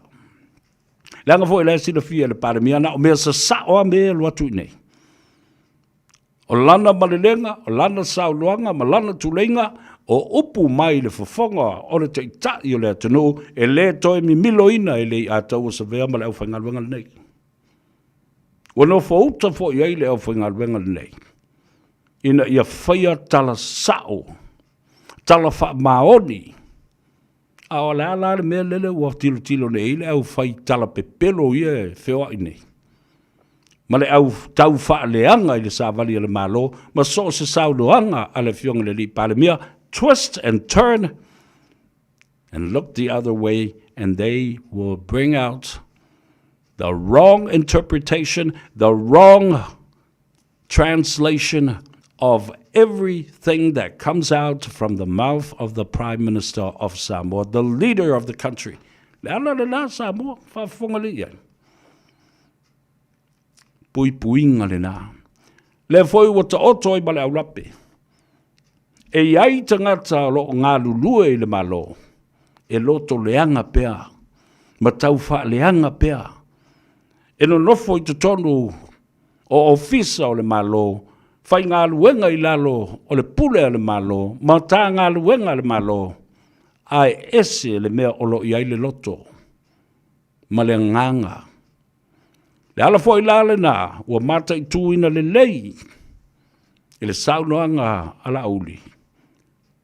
E maua ngō fie le tangata na liki mai ai i tua le whaamatalanga sa pui iai. Tai o le malo. It will be very simple to point out whoever leaked the information and wrongly transmitted that information. Maki ai.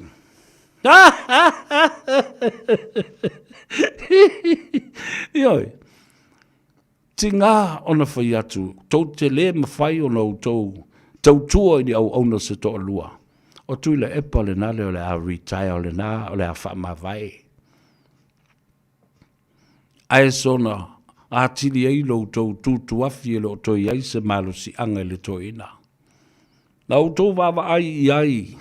I se whate i te inga le lei o le mawhana. O aso i e lua o tuana i atu. O le toi whalongo le vai ai. Within the last 24 hours to 48 hours, I haven't heard a bad word from Tulepa against Lauli. I think Tulepa has learned quite a lot. Wa wina foi le loto ti ngā o le toi ina. I le vava ai. So le e fiu. E whai atu tala leanga, ma whai atu tala e wha leanga ai. Ai na o le alofa ma le wha toa pea o le lauli a le maria toa. Whai mea alofa i ai. La unga i le tāua, lea na whai i lava le saunanga a la auli le teimi o le maliu. Talo sia ia iai se swinga ma tu mau se swinga, whape nei o le nofo whea lo whani. Ma le file mu, ai lafo maia le ngā ruenga o le te inga o le malo i a te hau. Se i o tau ma whai atu, ma le nei fo i vaenga o mai e li poi, ma apo, ma tau ave le malo le nei taimi. Rest well, sit back and relax and enjoy the ride. Let me handle this. Let me have this turn to serve my people with all might and to the best of my capacity and to the best of my ability. O le whatangi le nā ala auli nafi. Tatia mai. O te talia ina le tu alalo pe a whaie au maia i le nganga wha maoni ma se nganga le lei a tangia mai ai. The advice is genuine. Le fautuanga ma le tu alalo e wha maoni. Ai te longo fie le au tutuafi i le tau whai tongi mai o le mea lea. Mai o le mātou wā lea. Anava o le a ngai o le malo, ai le mea mātou te le mana o ai, a mātou le nofo, mātou te tali atu. Tali atu lea, kako o le whamsinonga. Nā le whai ama kako punga le whamsinonga, langa le whamsinonga. Au mga laulu pi o le whamsinonga. Ma whai unga pi o ia koe o mai kako o le whamsinonga.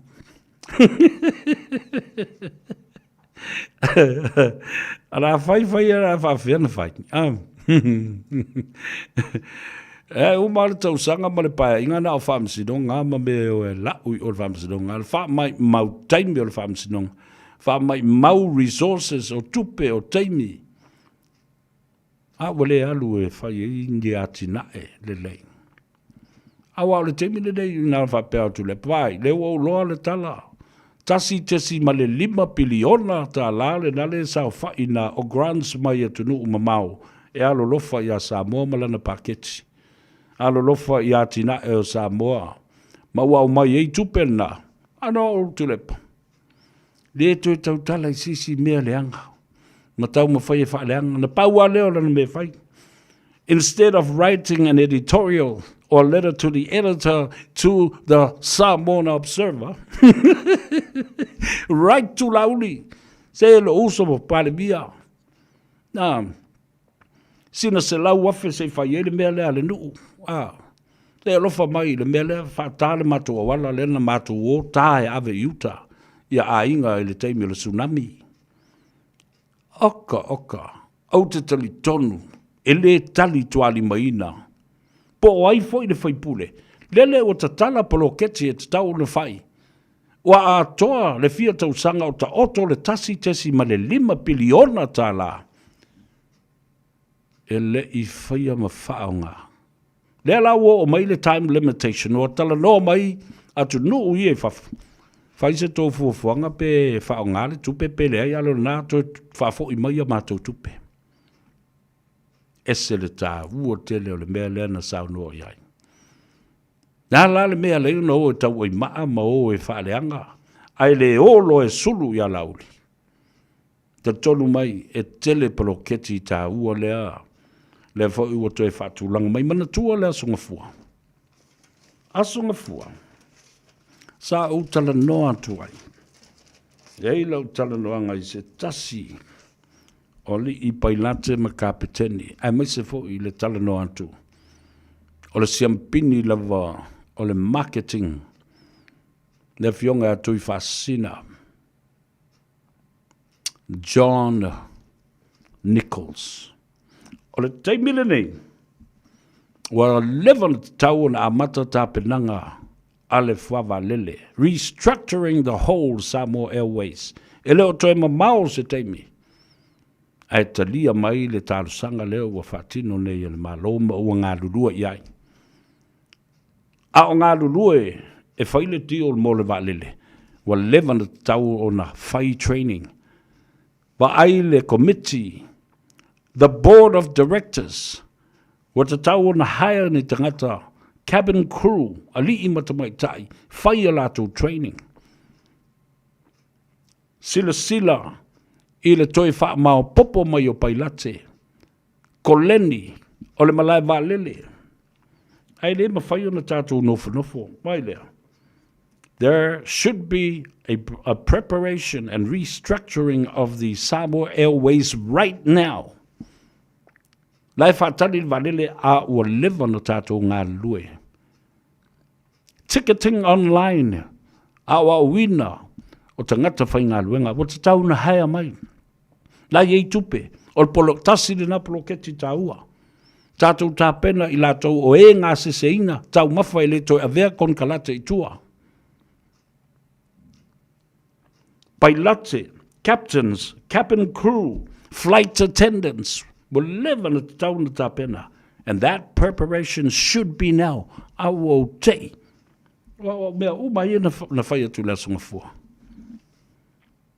The board of directors start marketing strategies right now. Prepare for the stock market exchange, the public relations. Vaaini ampasa e o loe tu lei. Le aikia ma le mawhauwhaunga, marketina le walele. Ai le whapeo le tau nuu mea le walele, sauri atu I whaleolo.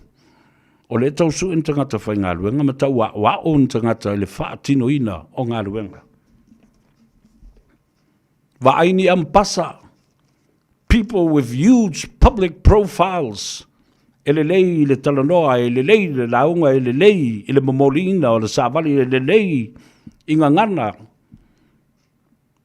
ele lei le public affairs and public relations. E malama, mamasani e tangata, o I Kalesia, o I Brisbane, o I Sydney, o I Nofuanga I o le a lele e le va lele. Apia I tutuila mamanua, apia Hawaii, apia Aukilani, apia Christchurch, apia Wellington, apia Sydney, apia Brisbane, apia I Perth, Western Australia, apia Melbourne, apia Hawaii, LA. Po le fly directly for I farmer, apia LA, Los Angeles in the United States. Waile tau o tele le nāmea. The airline will become an essential industry, not controlled by anything else. Pe also ni wha mai mani a ni wha fi tauri mani mea. Pawale mea o le saunga le mua tangata. But this, the airline, Samoa Airways, will become an essential industry. It will become an essential service for the people and for the public internationally. Well, te I le o whaalongolonga tu nei le tai au. I le press conference a le, a fionga le li pāle mia.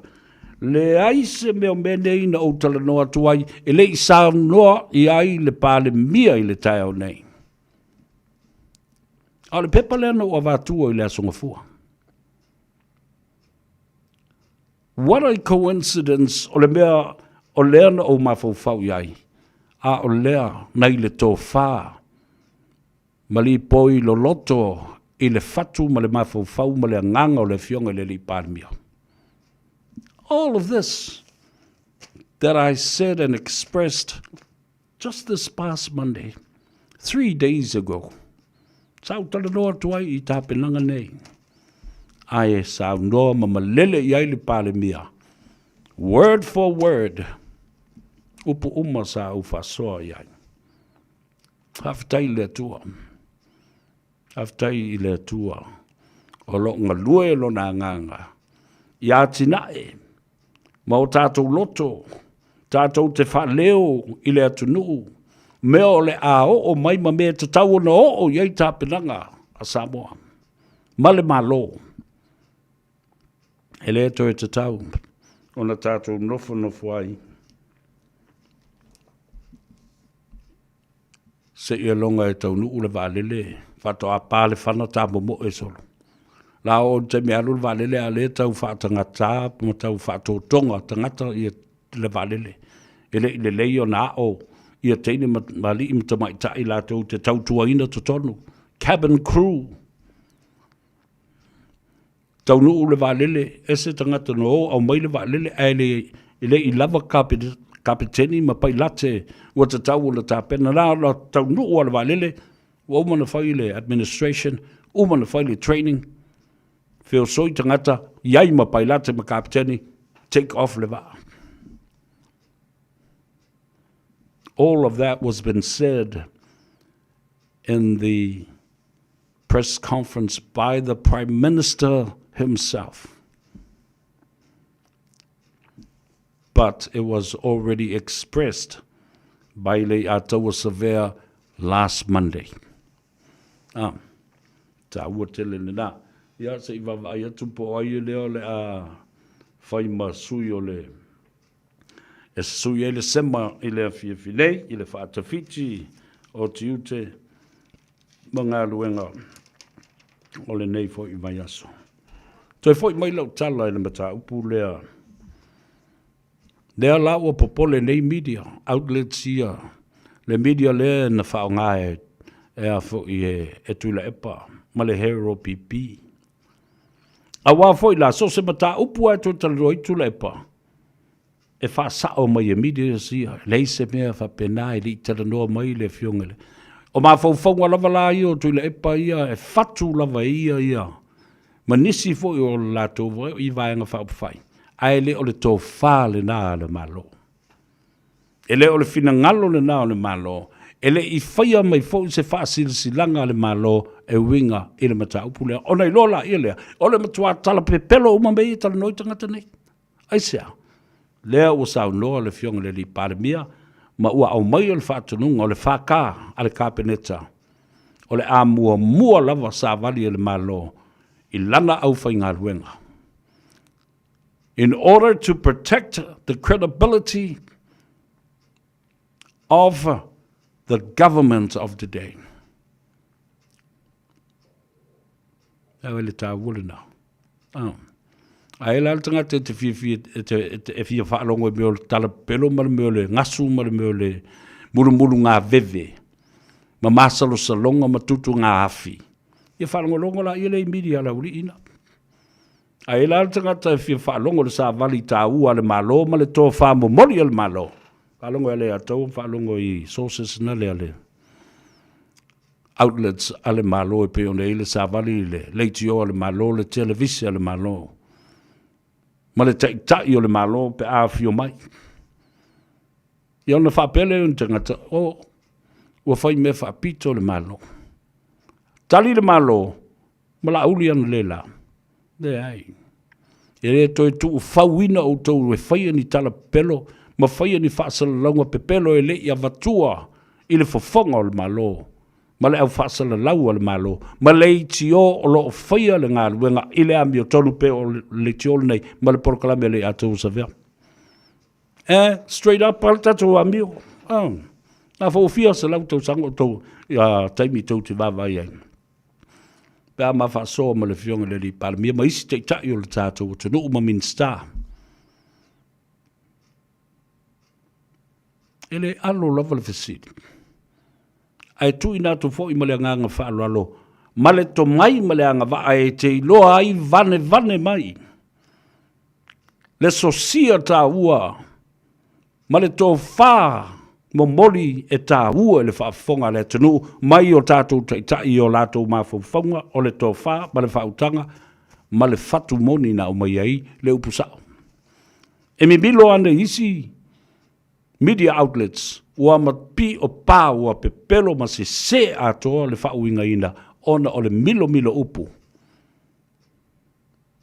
Ia lena. Alofa mai le atua vai lua tusa so tātou manuia. Lenei an stofi wa tāwalunga iai Faiva. Tiute, ngā luenga, ai mai se foi.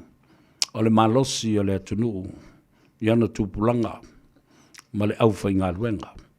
Anga le leile atua, i o tātou te tai. Ele ngata i Samoa te tai o ekalesia ma le paipasina o le tala le lei.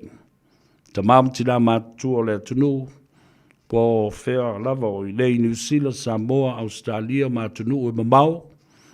Ia, anga le leile atua i ia te outou.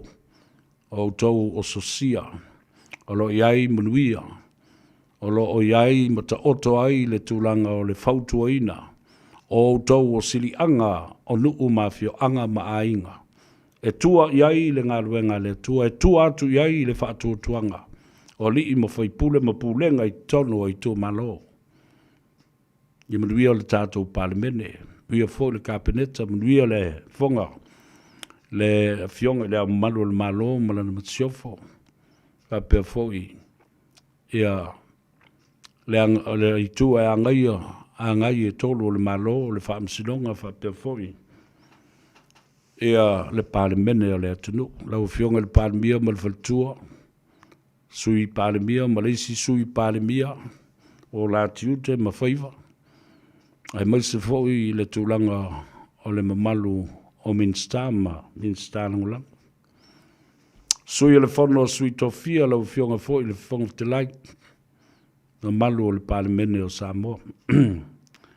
Ia fua ia se tapu.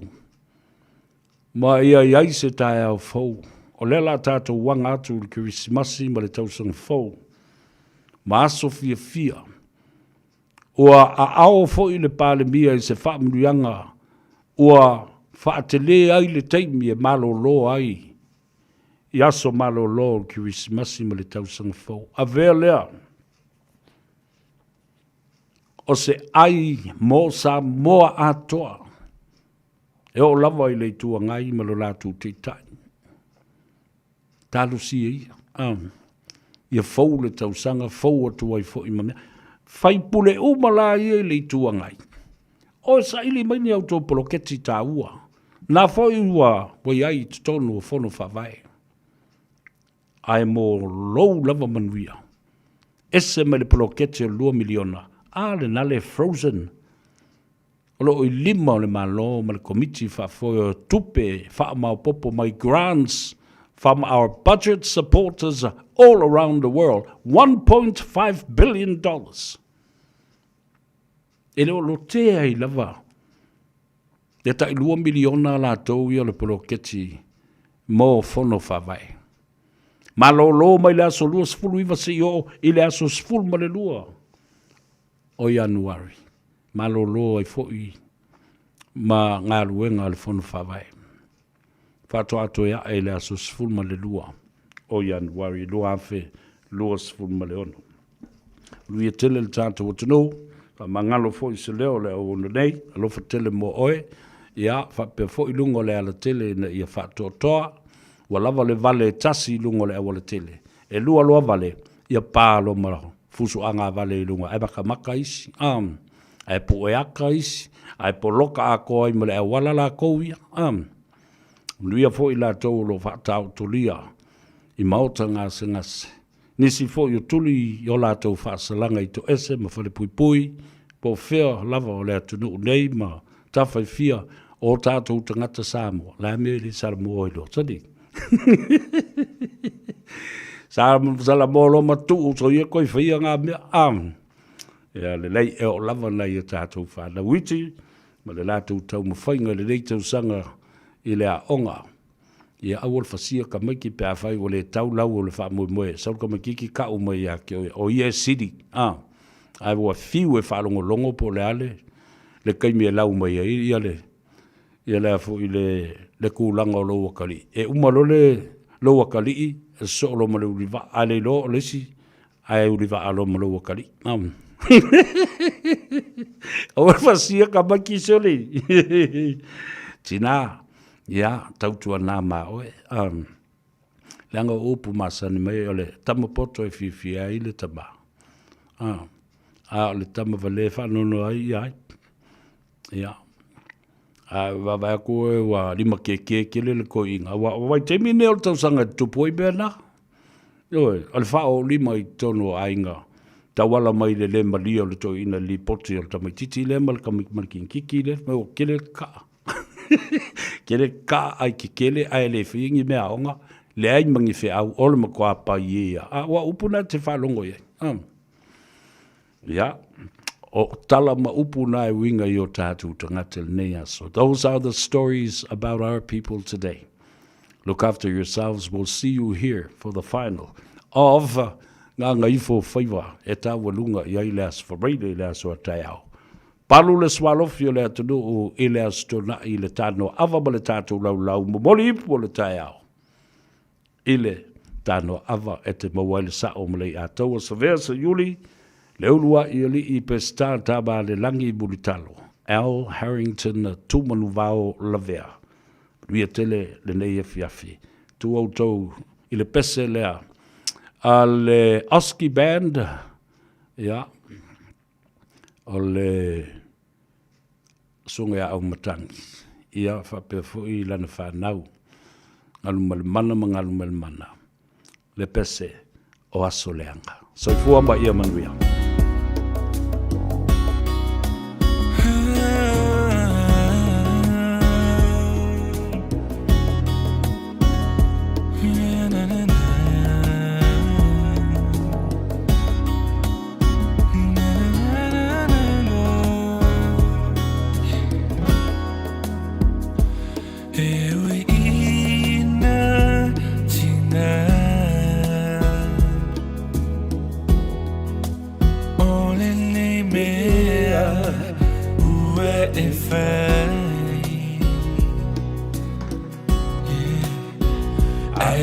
Te onu sa I bea Malelo tau tau mawhai E tina le te leo tala a tangata E le I mawhai talulo na ole atu na te si na fia me uma ai